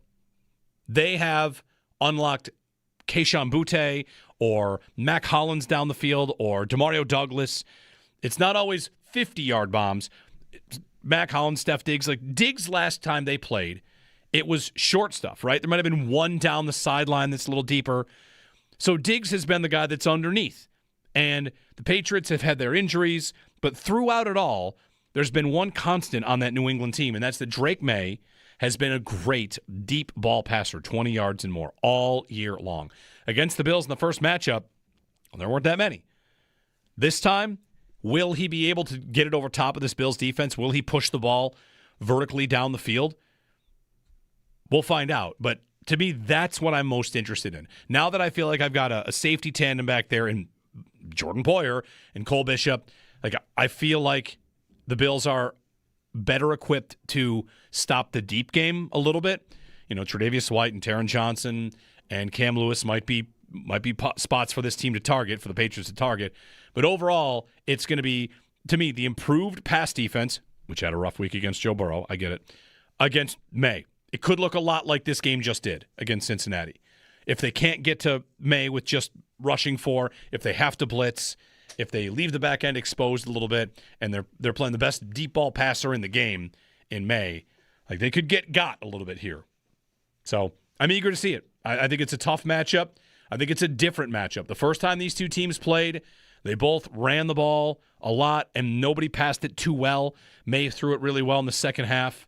Allen had he had an interception on a throw going for Khalil Shakir. He had an interception late in the game. And, whatever. I'm eager to see it, and I don't think it's a easy win for the Bills. I don't think the first game was a fluke.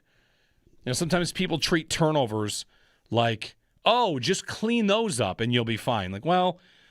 One of those, the Bills had Keon Coleman fumble in field goal range for New England. They held him to a field goal. So, all right, don't fumble. That's a good start. Don't throw interceptions. All right, well, instead of that, am I getting touchdowns or am I just punting? I've got to have better answers against this New England team than I did last time. And they were a team that kind of set this little spiral that we saw from the Bills in the middle of the season. They started it. The Bills were unbeaten going into that game, and they made the Bills' offense look like it didn't have answers. And now, with an extended season look at it and their own personnel, I think they'll be ready. I think it'll be a tough game and much more of a shootout than the first one, personally. Ron and Alden. Ron, good morning. Good morning, guys. I just want to hit on both sides of the ball real quick. On defense, we don't lose to average to above average quarterbacks in the playoffs. We only lose to the very best. And it's always been the same guy except once or twice. Yeah. And I don't believe they'll be there. On offense, Josh Allen, playoff Josh Allen is different than any quarterback probably ever. And that includes Mahomes. He's just different. I can't believe we have one when you have 13 seconds was probably the year, but he never got the ball back, as we know. I just think playoff Josh Allen, that these teams that are in there now, what they're going to face, they're not going to know how to stop him. I just don't think they have it. And one thing about McDermott, I don't know if anyone ever talks about it, but it seems like he might be the best second half adjuster, is that what you want to call it, where they look bad in the second half, bad in the first half, even on defense. In the second half, even against Houston, I think they got 3 points. And against Cincinnati, I think that was in a late touchdown. It seems like in the second half, he just adjusts so well. And it's just, I don't know if he gets enough credit for that. I never heard anyone talk about it, but those are my feelings today. I'd like to hear you talk about it. Thanks. Have a great day. It's definitely been a story of this season. This season, they've been much, much better in second halves than first halves. And whatever reason that is, That's true against, even in games they lost. It was true against Atlanta. It was true against Houston. That was true against Miami until a couple of Achane runs busted open. Like, that's definitely been a case this year. If we're talking about what McDermott really has to prove, he has to prove that when they get to the playoffs, he's not going to run up against another offensive coach that's going to have all the answers to his tests. For a while, that's only been Andy Reid, and there's, of course, the game against Burrow. But it could have been Baltimore last year. Like, Baltimore did not struggle to stop this Bills offense last year. In the second half, the Bills offense kind of went into a little bit of a sleep, and Baltimore was, right back in that game despite 3 turnovers. So, yeah, with Allen, playoff Josh, does he become a different player? Most of the time. Most of the time he does. Almost all the time. Except for, like, I hate, whatever. Whenever you bring this up, it sounds like you're saying he's got to be better, which, sometimes you want your defense to be better. Sometimes you want a player to catch the ball, whether that's Kincaid last year or Diggs the year before. But does he need to be better on the final drive of a game? Is it wrong to say yes? I mean, last year, I don't know that he could be better because I thought the calls were so bad. I mean, when you call receiver screens and handoffs, and then I've got a prayer on 4th and 5, like, this is going to get way too into it. But really, it's 3rd and 10 in the AFC Championship game, and it's going to be the final drive of your game. No matter what you do not call a wide receiver screen. No matter what. Because when you do that, you take Josh Allen's ability to do something on the play out of the equation. And last year in the AFC Championship game, it's a 3rd and 10 screen to Amari Cooper. Now, if Cooper doesn't slip or whatever, the point is I had that final drive, and I'm limiting Allen's ability to touch the ball. They called the handoff to Ty Johnson. On the final drive of an AFC Championship game, on the final drive of a divisional round, a final drive, let's say they have to go to Houston. They got to go to, Pittsburgh. I don't think they'll be in a close game. But in those moments, I almost have to picture Joe Brady saying, like, listen, I'm going to call some ideas, and you just do your artistry thing. Like, you do the thing that you do. Like against Cincinnati, what's he do on 3rd and 15? He's going to run it. He knows what's up. What did you call? You did not call a draw play. You did not call a wide receiver screen. And by not calling those plays, what did you allow? You allowed Josh Allen the ability to do what he does. When Allen does that 40-yard touchdown run, what's the play called? Doesn't matter. On 4th and 2 against the Chiefs last year, here in the regular season, where he runs it in, and Jim Nantz calls it the play of the year. What was the play called? Don't know, don't care, but Josh had a chance to do something with the ball.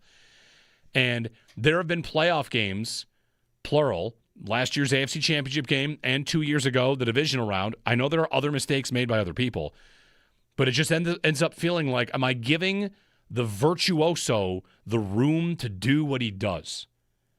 So I'm just eager to make sure that's something we see this week, so they can sit there and talk about how it's important not to turn the ball over. It's important not to Sure. What happened against Cincinnati? What happened against Tampa? The amazing quarterback knew, I'm going to need to put up like 1 million points, so just keep dropping me back, and I'll keep doing it. Early in the game against New England, you want to try and build a lead with the run game, that's fine. You want to stick to the run game, I get it, that's fine. But in Josh, we trust, right? You almost wish you could hear what's on the headset. When Brady calls, it's like, here's the play, spider 2, Y banana, blah, ready, break. And then Allen goes out and runs for a 40-yard touchdown. They show Brady in the press box after the play, and he just kind of looks there and is like, but nice play. Like, what are you supposed to do? What did you do? You put him in a position. That's your job. Put him in a position to make those great plays because, we're so used to it. And as Ron mentions, like when you get to the playoffs, he usually delivers, or he has not the last 2 years. You wouldn't say it's all his fault. It's not like he's gone out there and gone 3 and out or thrown a pick.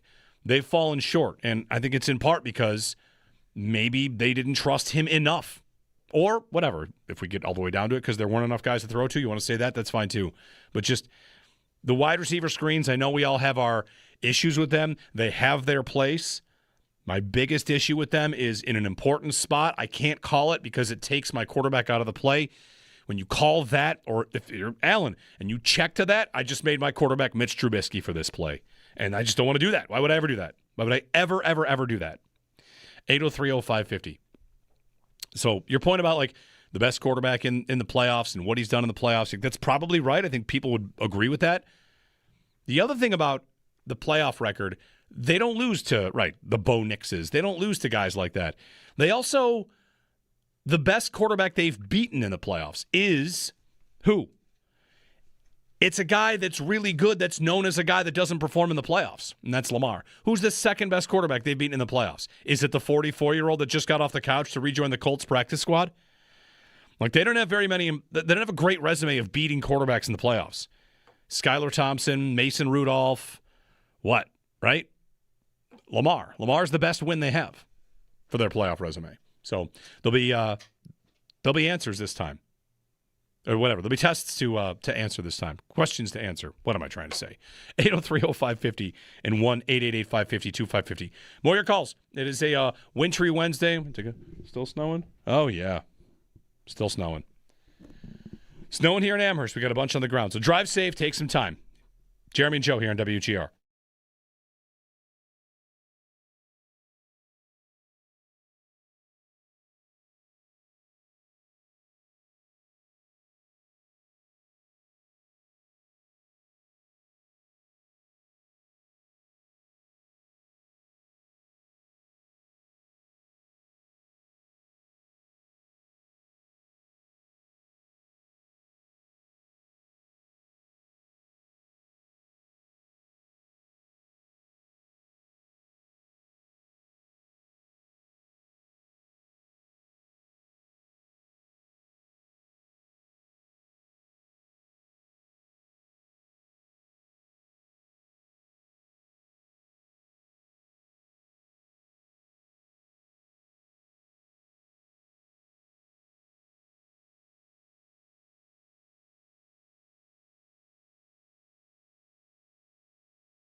Nobody tell the Cincinnati Bengals, but I do have a Bills playoff ticket invoice in my email.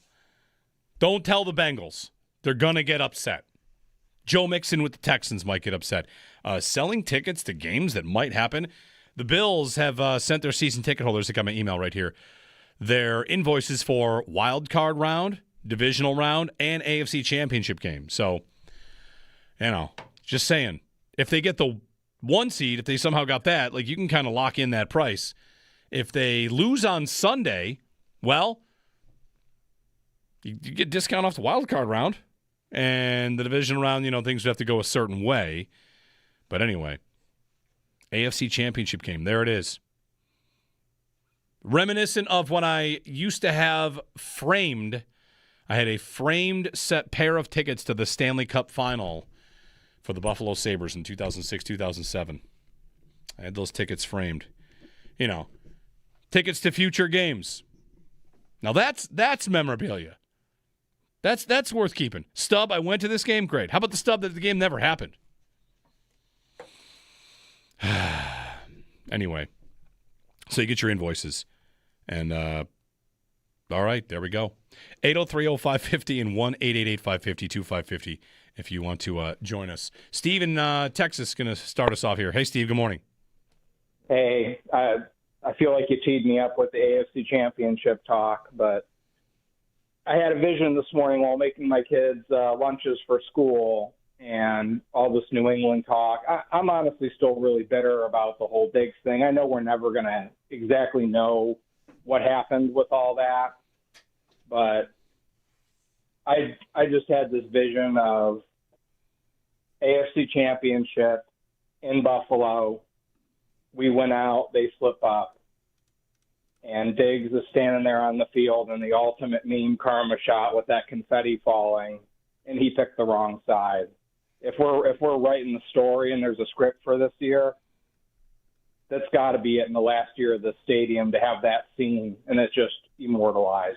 Yeah. Well, I'm speaking it into existence. There you go. It would not be my dream scenario.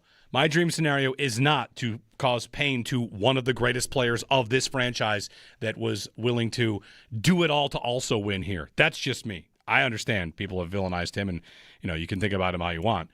He stood there in a Bills uniform because he wanted to win it for the Bills, and the idea that he picked the wrong team, I don't know. It's kind of like you're entitled to think what you want. Anybody that thinks it would be better if the Bills were to, the perfect scenario is they host Kansas City in that game and they beat the Chiefs to go to the Super Bowl, and that's perfect. Sure, there's a lot of different stories. Beating the Patriots, beating the Chiefs, beating who else? Who else is a good story here? The Bengals get in and you beat the Bengals. I don't know. Baltimore. You could beat Houston, and it would be revenge for what happened the last 3-4 times these teams have played down in Houston. Getting there is going to be good if they get there.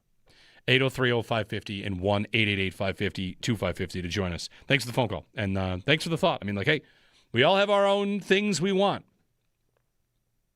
That'll be the perfect storyline. Who's the perfect NFC team to beat? Is there one? The I don't know. Cowboys? I don't know. The whole revenge tour, we've done that a few times. Where it's you beat this team here, and then this team, and then this team, and then this team. And right about now, the way the AFC is slotted, how about if you just beat, Pittsburgh, Jacksonville, and Denver? All right. 803-0550. Jeremy and Joe. Joe took off today. We'll get your phone calls in, and you can give us a ring on anything on the Bills and the Patriots, how you're feeling about this game, and how much, I guess, we're going to get out of it. If the Bills lose, right, are we going to think about them much differently? I've kind of maintained the last at least week or two that since Houston, I think I know exactly what they are. And they got some bad matchups. They've got some tough opponents. They've got some flaws, but they still have the quarterback, and they can beat anybody because of that. So how much can we learn on Sunday? I think we learn a little bit more of their road, but who they are, we'll see. 803-0550 here on WGR.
The Sabres get an overtime win in Edmonton by a score of 4-3. They're now 12-14-4 on the season, sitting in last place in the Eastern Conference.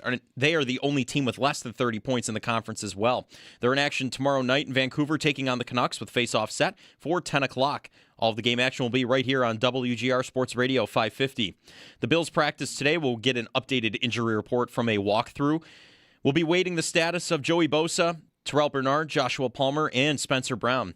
The Bills also signed cornerback M.J. Devonshire Jr. to the practice squad. Around the NFL, the Colts have officially signed 44-year-old Phillip Rivers to the practice squad, and NFL Network's Ian Rappaport is reporting that Rivers has, quote, a very real chance to start against the Seahawks this week. Buccaneers wide receiver Mike Evans, dealing with that collarbone injury, was limited in yesterday's practice, and the 49ers released kicker Matt Gay. And a big signing in the MLB as the Dodgers signed closer Edwin Diaz following his stint with the Mets for 3 years and $69 million. That's your Paddock Chevrolet Sports Update. Paddock Chevrolet celebrating 90 years of being your hometown dealership. I'm Joe Cali for WGR Sports Radio 550.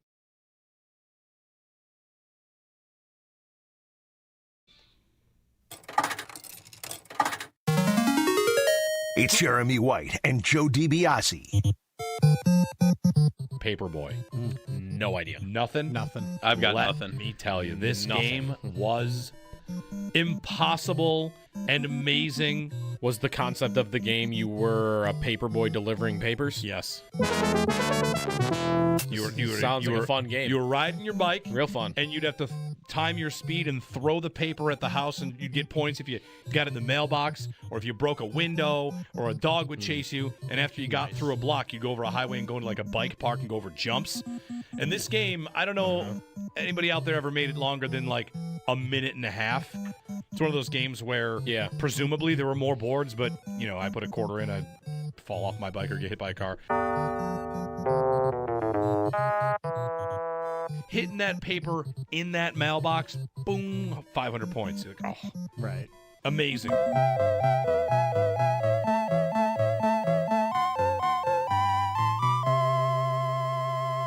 Paperboy. On WGR Sports Radio 550.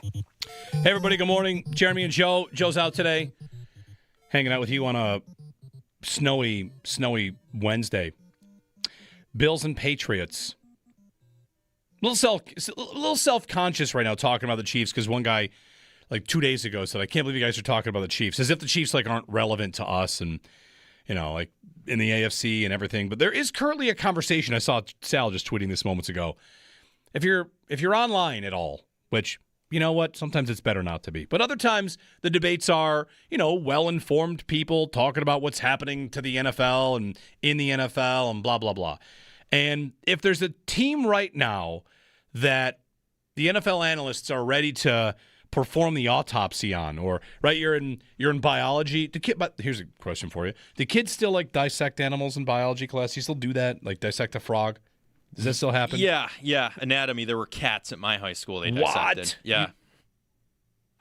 Yeah, cats. Cats? All right. This took a turn. Man. All right, Joe, tell us more. I didn't take the class. I had friends who did it. You dissected a cat? That was if you took anatomy, that was like the step up. So they were cats. Oh, man. I mean, we did frogs and worms. I did frogs in bio, but then the step up. I did a frog. You're like, I need something bigger. I need to cut into something real. A cat is gnarly, though. I don't. Man. What were we talking about? I don't even know. No, I do. So the cat is the Chiefs. Like, everyone wants to cut them open and say, what's happened? And there's a classic thing that we all do, and we know we do this, and it's not even to say it's wrong. Hypothetically, the Bills lose in the playoffs to Team X, and you don't even have to see the game. You know, if it's because their offense sputters, then those of us that think, well, the wide receivers and the scheme, like it wasn't good, are going to go back and look, there are all these signs here, and here, and then here and here. Or if it's the defense that lets them down, the people that think that's a consistent problem, like, well, we knew it was going to happen. Here. What I'm getting at is Marcus Mosher, who was on the show maybe a week ago. I was off. So Marcus Mosher's on the show with Joe, and he pointed out last night that Patrick Mahomes' passer rating, pre and post Tyreek Hill, there's a significant drop-off. His yards per attempt is down a full point, and his passer rating is down 14 points. And those are 3-year sample sizes. That post Tyreek Hill, he's not the same guy. And he wrote that the last 3 years of Mahomes in the regular season have been fine, but it is fair to say he is no longer the best quarterback in the NFL. All right? We've kind of been saying that as we've watched Josh Allen ascend, what he did in the offense last year, even with, I think, a very tame take that the Bills' pass catchers are not, generally highly sought after and thought to be premier. Let's leave it there. So then I just want to go this is the online debate happening about the Chiefs as they dissect this cat. Matt Verderame, who I believe he covers the Chiefs, NFL staff writer and the football show on the Kansas City Sports Network. He says, Mahomes has been working in a torture chamber of bad receivers and scheme, and it's led the Chiefs to 3 Super Bowls during that span, with 2 titles. Marcus Mosier responds, Josh Allen has a lot of the same issues, and he continues to solve them. Mahomes has had the better career. Allen is the better quarterback right now. And then backing all the way out, like how you click a couple of clicks in a Twitter thread arguing between I've now zoomed all the way back. And Ted Wynn says the difference between the Bills, how the Bills solved their issues, the 2 high issues, and how the Chiefs did, is the Bills committed to building a run game and struck out on receivers, and the Chiefs doubled down on their passing attack and struck out on wide receivers. And I also saw yesterday a comparison of Worthy and Coleman, and the line was something to the effect of Xavier Worthy is protected from criticism because Coleman's been so bad that no one notices that Worthy's bad. So, I want to zoom out one more because I do think that this is ultimately what has happened. Since the 13 seconds game where Mahomes and Allen put on that unbelievable show, both of these teams decided that their quarterback could be otherworldly and some pieces around them could be allowed to kind of, all right, we'll take from here and invest here. We'll invest less at receiver and more in defensive line because it's the defense that's our problem. That's what the Bills have done. The Chiefs did this also. The Chiefs trade Tyreek Hill. What do? They take a full draft and they put it on the defensive side of the ball, and they build a better defense than they'd had in years past. And zooming all the way back, I've got Brett Coleman, who does the Bootleg podcast and a great NFL film guy. Like his big takeaway a couple weeks ago when the Bills were kind of in their little malaise and the Chiefs were as well, was that the AFC power brokers, Bills, Chiefs, Ravens even, they all kind of got happy with their quarterback and decided this guy can do a lot. We don't have to have certain things that other teams have. And Allen and Mahomes both are able to carry that. Like Mahomes carried it through, as Matt Verderame pointed out, to Super Bowls. And here's Allen kind of carrying it out right now. He's got a good run game that backs him up. And after that, listen, if the Bills win the Super Bowl with Brandon Cooks and Gabe Davis on the outside, that'll be amazing. The trophy won't be any different color or any shinier. You win, you win. Whoever you win with, it doesn't really matter. You win, right? Win the Super Bowl, go do it. And you just wonder what the Chiefs' response will be here. They have Rice and Kelsey and Worthy and Hollywood Brown, but how does that look right now as a group? Rice is good. Worthy is a role player, he's supposed to be a role player. And all of a sudden, the Chiefs, we got to this part of dissecting the cat, and, oh, yeah, look, we've had a problem the whole time. It's just that Patrick Mahomes has been covering it up. And that seems to be the conversation around the Chiefs. They've never been good at running the ball. Now they actually have to pay for it. In previous years, when they went to the Super Bowl, they were not that good at running the ball. They never seemed to care about it. And it looks like they thought they could continue to get away with that, and they didn't. And this is where, credit to the Bills, to Brandon Beane, Sean McDermott, Joe Brady. They have not let it wither in both directions. They have this run game they can lean on. The question is, when they get into a game script where they're going to need some more than that, can they continue to throw the ball? Can they find their answers in the passing game? And, we will see. Bean says all the time, or maybe he said it once and we just say it all the time. That's probably more likely. He said it once, we say it all the time. that however you lose your last game kind of shows you where you were missing something, which I think that's probably not exactly a real thing you should do. I would guess he might not even do that either. But whatever, like in that game, your flaws might be exposed, and that's, reasonable. So when's the Chiefs' last game? Is it Sunday? Is it against the Chargers? If they lose on Sunday, they are out. And the Bills' last game, that'll be a playoff game. We'll see where that is. But what's most likely to get them exposed? Don't we already know? It's going to be receiver talent or defensive line can't get a pass rush because they're missing so many guys, and, it might have been modest anyway. Linebacker issues, depth secondary. We kind of know what might take them down, and we know what might carry them through. But the conversation on the Chiefs is fascinating. All of a sudden, it's like, you know what? Now that we think about it, they really have missed Tyreek Hill, which is, of course, years ago. 803-0550. Nick in Tampa. Hey, Nick, good morning. Hey, Jeremy, what's going on, buddy? Thanks for taking my call, listening to your show. I got a step for you. I wanted to run by you because I know you talked about, the screen passes of the wide receivers, and I think we all know the efficiency of the wide receivers hasn't gone according to plan this year. Looking up a stat, and I saw the number 18. So when James Cooks gets 18 or more carries, Bills are 7-0. When he gets less than 18, 2-4. So my question is, do you think sometimes when the game plan doesn't go according to plan with Joe Brady, he kind of abandons the run early? Because I think, 18 carries is a reasonable number for James Cook. He hit 32 against the Steelers. I don't think anyone wants that.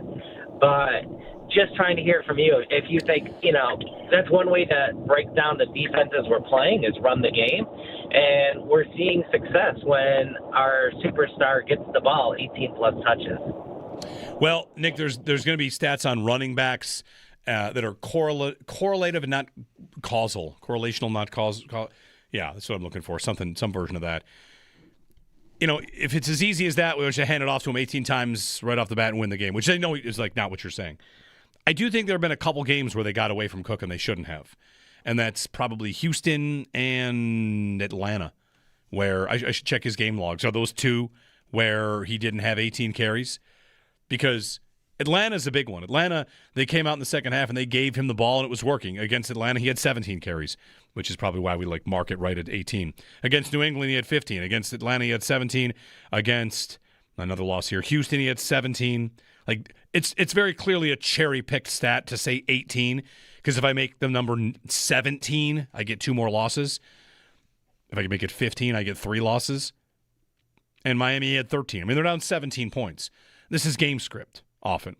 What game did he have the best yards per carry? Carolina.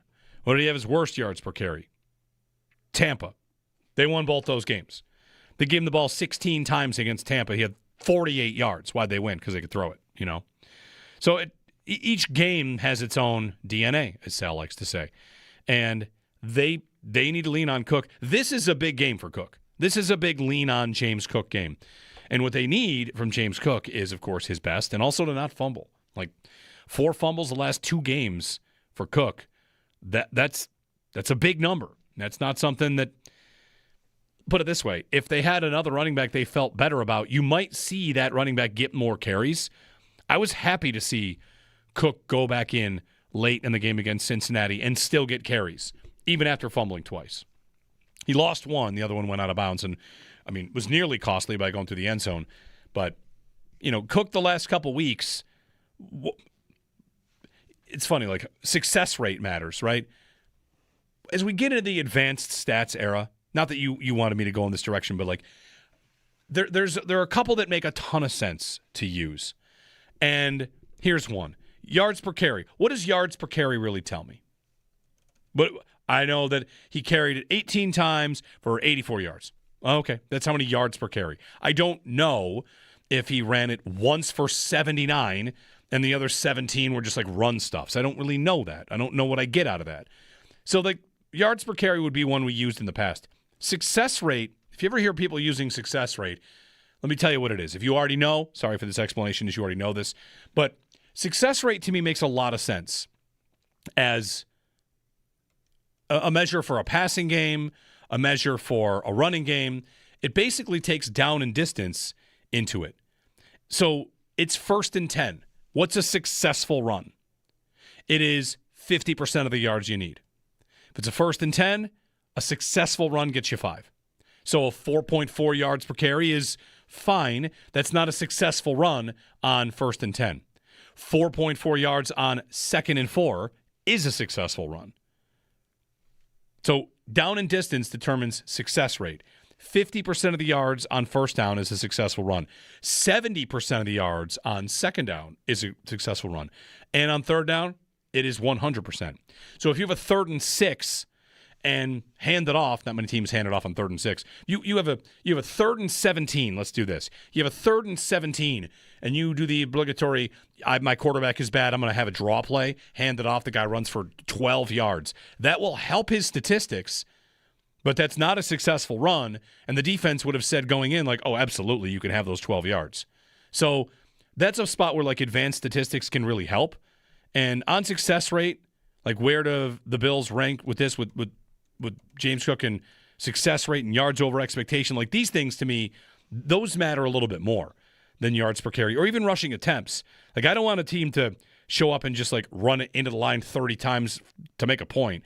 If you run it and it doesn't work, what you're doing, especially if you're the Bills, is it gets back to the earlier conversation. If you run it and it doesn't work and you're doing it just because you feel like you need to establish it, those are snaps that Josh Allen does not get to do anything with the football, right? So it's interesting. Like, I think Cook will get 18 carries this week. I think mainly he will because it'll be like the Steelers game where it's just going to work. They're going to be in good shape. New England's defense, the last 4 weeks since losing their stud tackle on the inside, Milton Williams, their stud defensive tackle, like, they just give up more than 120 rushing yards per game now, which is something that their calling card earlier in the season was, we don't give up rushing yards. And now they do. Which, like, that's where I get to, we might get our first ever, maybe, Drake May, Josh Allen juggernaut haymaker match. Imagine we get May and Allen doing what Burrow and Allen did last week, minus the pick 6, which was pretty rough for Burrow. But imagine we get that, just back and forth, and like, without that second interception from Epinesa, are the Bengals just going to score and take the lead back? Like, the Bills got the sequence there to get back-to-back picks. Like, the number of possessions you got in a row and chances to score you got in a row is huge. Absolutely huge.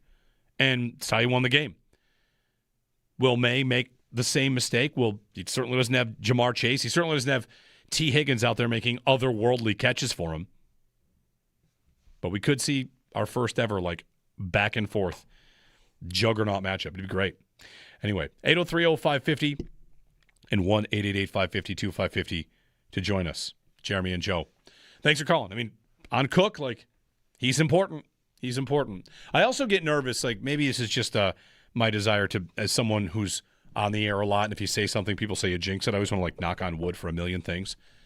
Whenever we talk about players are going to come back from injury, I'm like, knock on wood, and we hope everybody else stays back from injury because guys continue to get hurt, right? Kincaid picked up an injury and missed a couple of games after he had already been banged up and came back. And, Christian Benford at the start of the season had a groin issue. All right, good. Let's hope that doesn't come back. For Bosa, it's a hamstring, and that could come back. Those can be tricky. So, like, yes, get Bosa back and then find a way to, keep him back.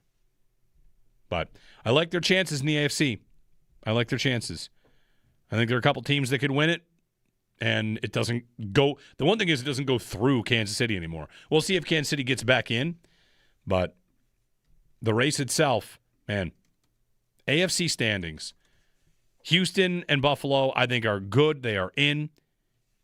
If you want that 7th spot, you got to tell me who's going to get it. It's the Chargers or the Chiefs.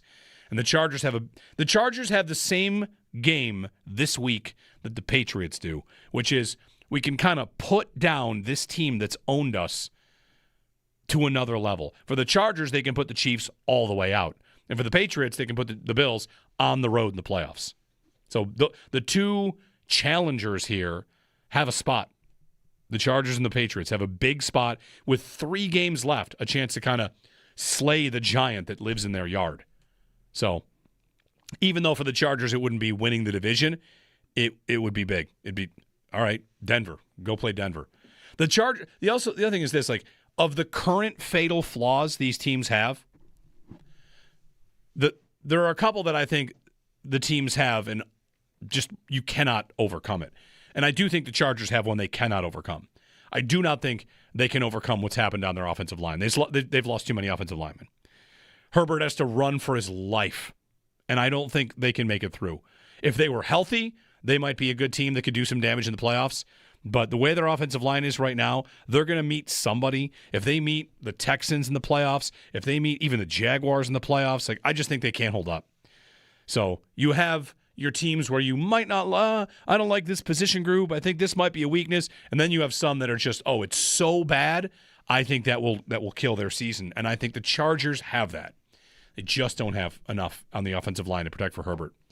803-0550, 1-888-550-2550. Jeremy and Joe. No Joe today here on a Wintry Wednesday. Joe Marino of the Lockdown Bills podcast. We'll grab him tomorrow. He'll jump on tomorrow. So missed him today. We'll grab him tomorrow as part of our Thursday coverage leading into Bills and Patriots. Practice today, a walkthrough. Stay tuned, of course. Northtown Automotive Extra Point Show coming up. And as we get information on who might be coming back, injury designations, they kind of have to estimate the injury designations because it's a walkthrough. But, we'll see who's trending in what direction. You can give us a ring, too, 803-0550 here on WGR.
Dan Orlovsky. That's simple. Win the division, go to the Super Bowl, per Dan Orlovsky. 803-0550, our phone number, and 1-888-550-2550 to join us. Jeremy and Joe. Joe's out today, and Owen Parker, Joe Cali are both hanging out here. Talking Bills, talking AFC, as per usual. Phillip Rivers is back. If you said to me, I want you to spend, you've got 3 hours to kill. You can either A, go behind the Colts offensive line and attempt to throw passes against the Seattle Seahawks, or B, watch 10 kids. It's close. 10 kids. He's got 10 kids? He has 10 kids? Got 10 kids. It's a lot of kids. He's a grandfather now. I've got 3 kids, and that's a lot of kids. Yeah. They're always there. It's a lot of kids. 10. I guess, when you get 10, they start, helping out, right, raising each becomes other. An ecosystem. Yeah. 10 kids. Get me behind a Colts offensive line stat. Let's go. Quentin Nelson will protect me. Rivers' odds for comeback player of the year are 15-1. He's been thrown in there if, in fact, he does play. Listen, it's funny. What would it take for him to win comeback player of the year? Yeah, I was just thinking I don't think he can. Right. They changed it to be overcoming illness, physical injury, or other circumstances that led him to miss playing time the previous season. What is the reason? He chose not to. He said, I'm done. I'm going to. He's got 10 kids. Yeah, the 10 kids stopped him from playing. There's this reason. Right. Yeah. That's crazy. It is nuts. That's something I was going to say right there. What was it? Sorry. No, it's okay. We're talking about Rivers, comeback player of the year. I know what it was.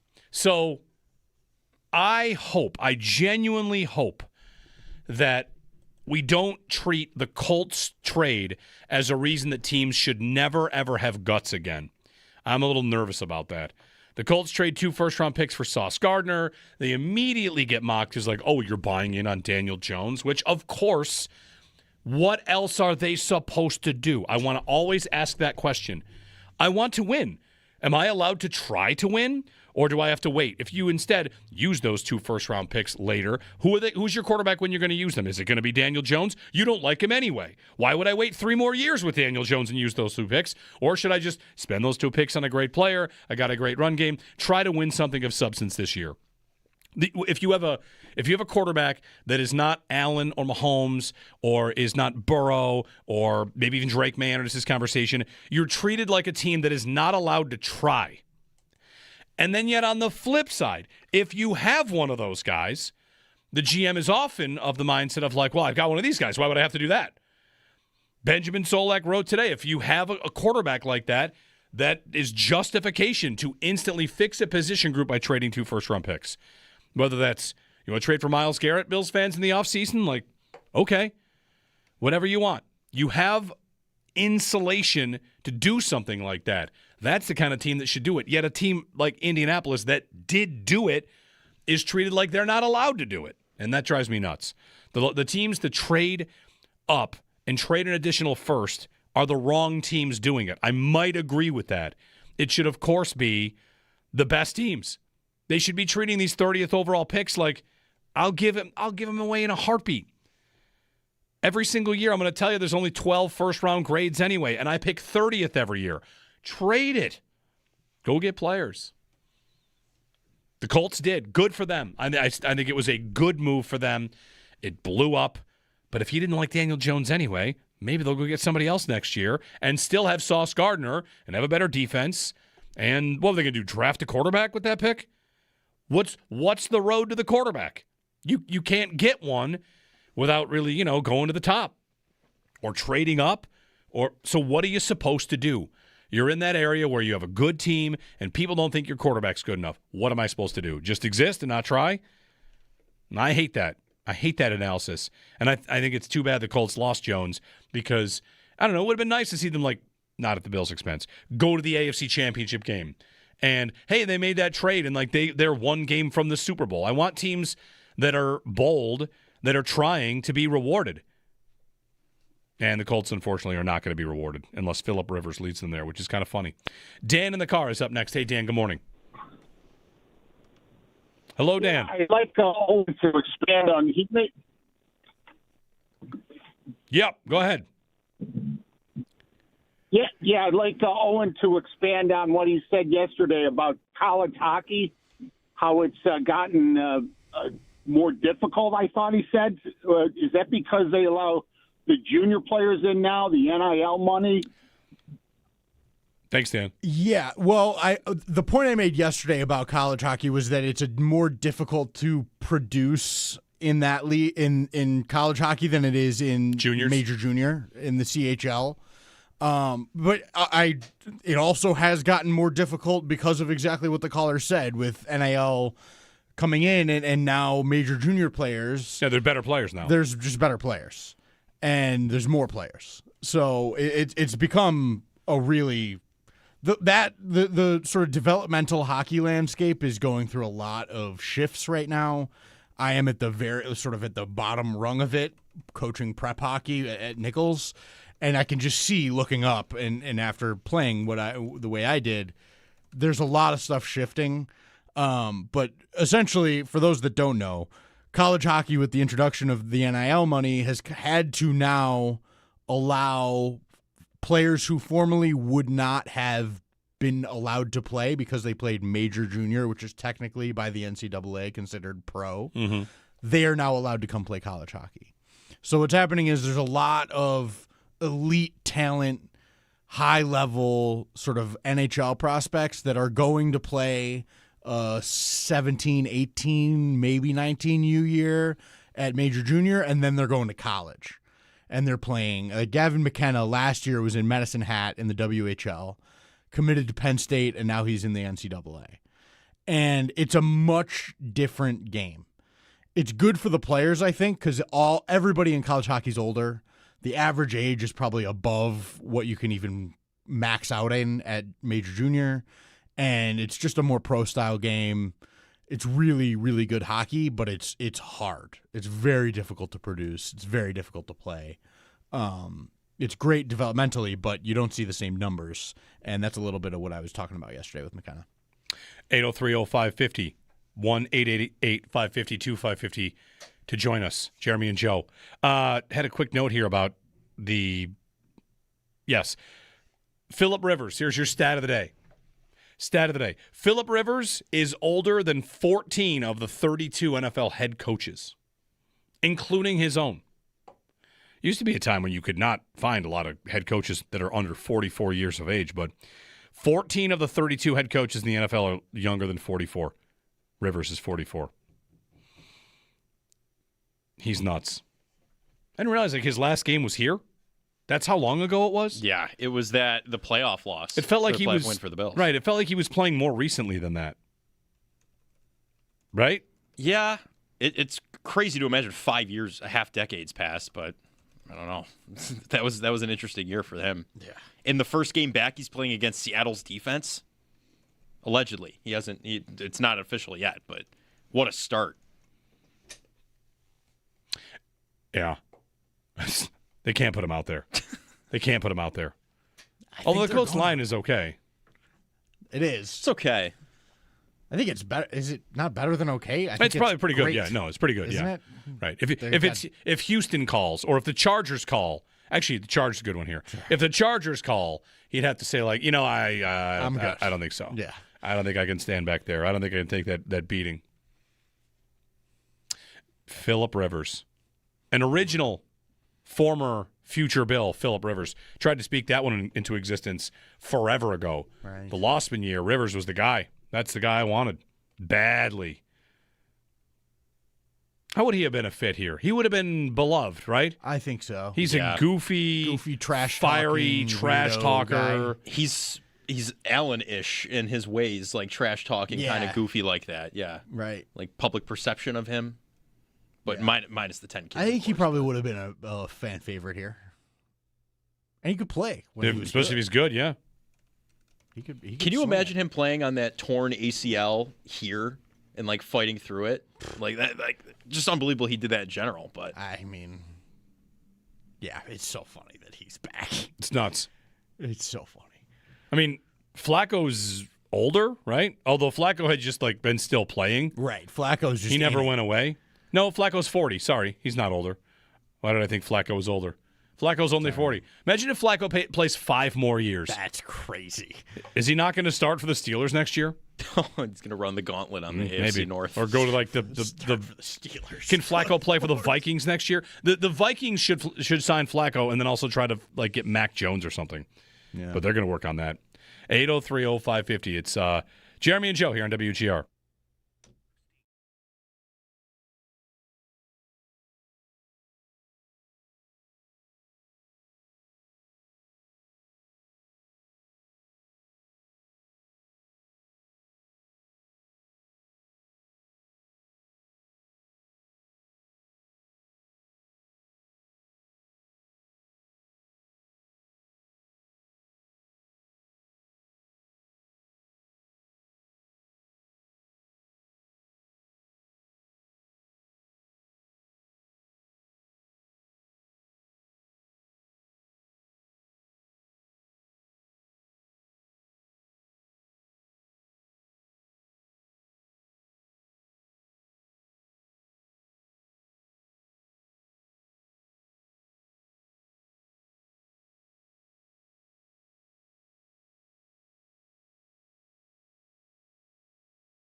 Northtown Automotive Extra Point Show is coming up, and of course, we'll wait to hear from the Bills on whether Joey Bosa, Josh Palmer, Terrell Bernard, trending in the right direction, Spencer Brown, a couple of important pieces there as the Bills get ready for the New England Patriots. I've been to this stadium, not to a game. How many stadiums have you been to where you saw the stadium and not the game? Boy, put a list on that real quick. Arsenal, but then I later went to a game. It's kind of like when you have a layover. Have you been to a city? No, but I've been to the airport. Gillette is that for me. I've been to Gillette. I've been to Patriot Place. I had lunch at the time it was like a CBS restaurant, CBS Sports restaurant, which I know, do they have those? It probably still can't be that. I saw a touchdown, Jesus. Yeah? Yeah. I saw the stadium from the outside, not the inside. Does that count? All right. Three tiers. Seen the stadium from the outside, seen the stadium from the inside, been to a game. Ooh. Okay. Does flying over a stadium count? I've seen U.S. Bank. There we go. Look at this. This is the lowest possible. You ever seen U.S. Bank Stadium? Oh, yeah. Like 4,000 feet. Yeah. You ever laid eyes on Pennzoil Field? Where's Pennzoil Field? I don't even know. There probably is one. There's got to be. I've seen Daytona from the outside, never the inside. Yeah, all this to say that I've been to Patriot Place, bunch of stores, the lighthouse. Now the Brady Trophy, or statue. Sorry, statue. Whatever. The Brady statue. Same thing. Gonna be something to flip off on my way in. Yeah. I wouldn't do that. Maybe I would. I'd do that. Well, he's going to come out of retirement again because Phillip Rivers is. Think the Colts called Andrew Luck? I have a feeling that Luck probably told them to never talk. Never call me? Yeah. The way he's pretty much just fallen off the face of the NFL, he just wants to be done. I would bet that he told them to take a hike years ago. They have had – it's the Colts and the Steelers to have the hilarious collection of quarterbacks. Yeah. Boy, the Steelers.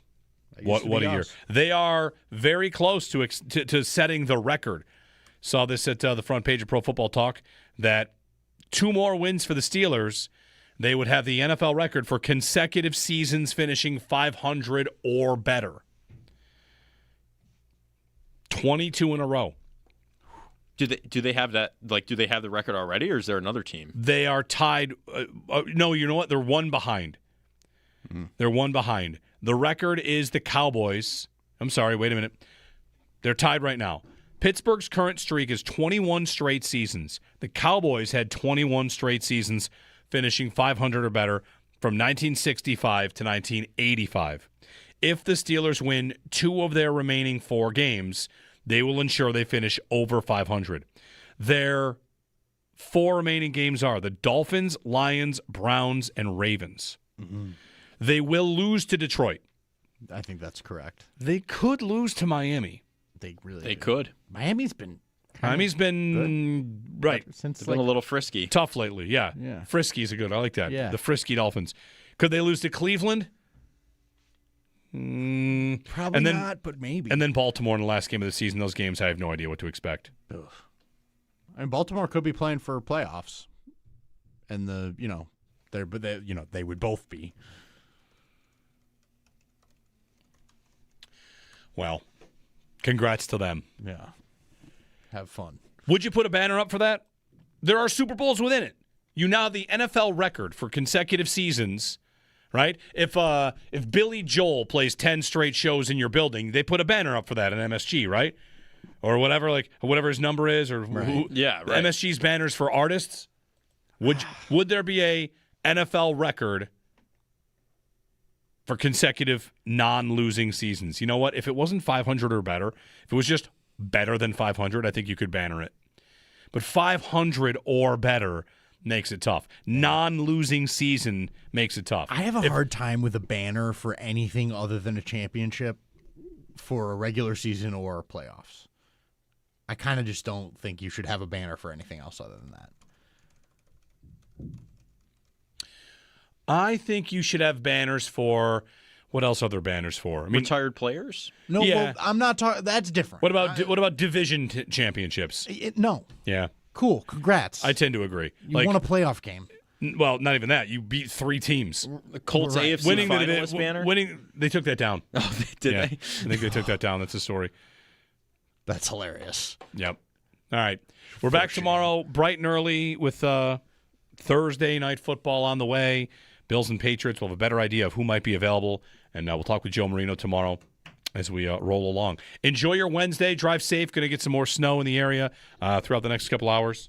Still snowing now. So be safe. And we'll be back tomorrow here on WGR.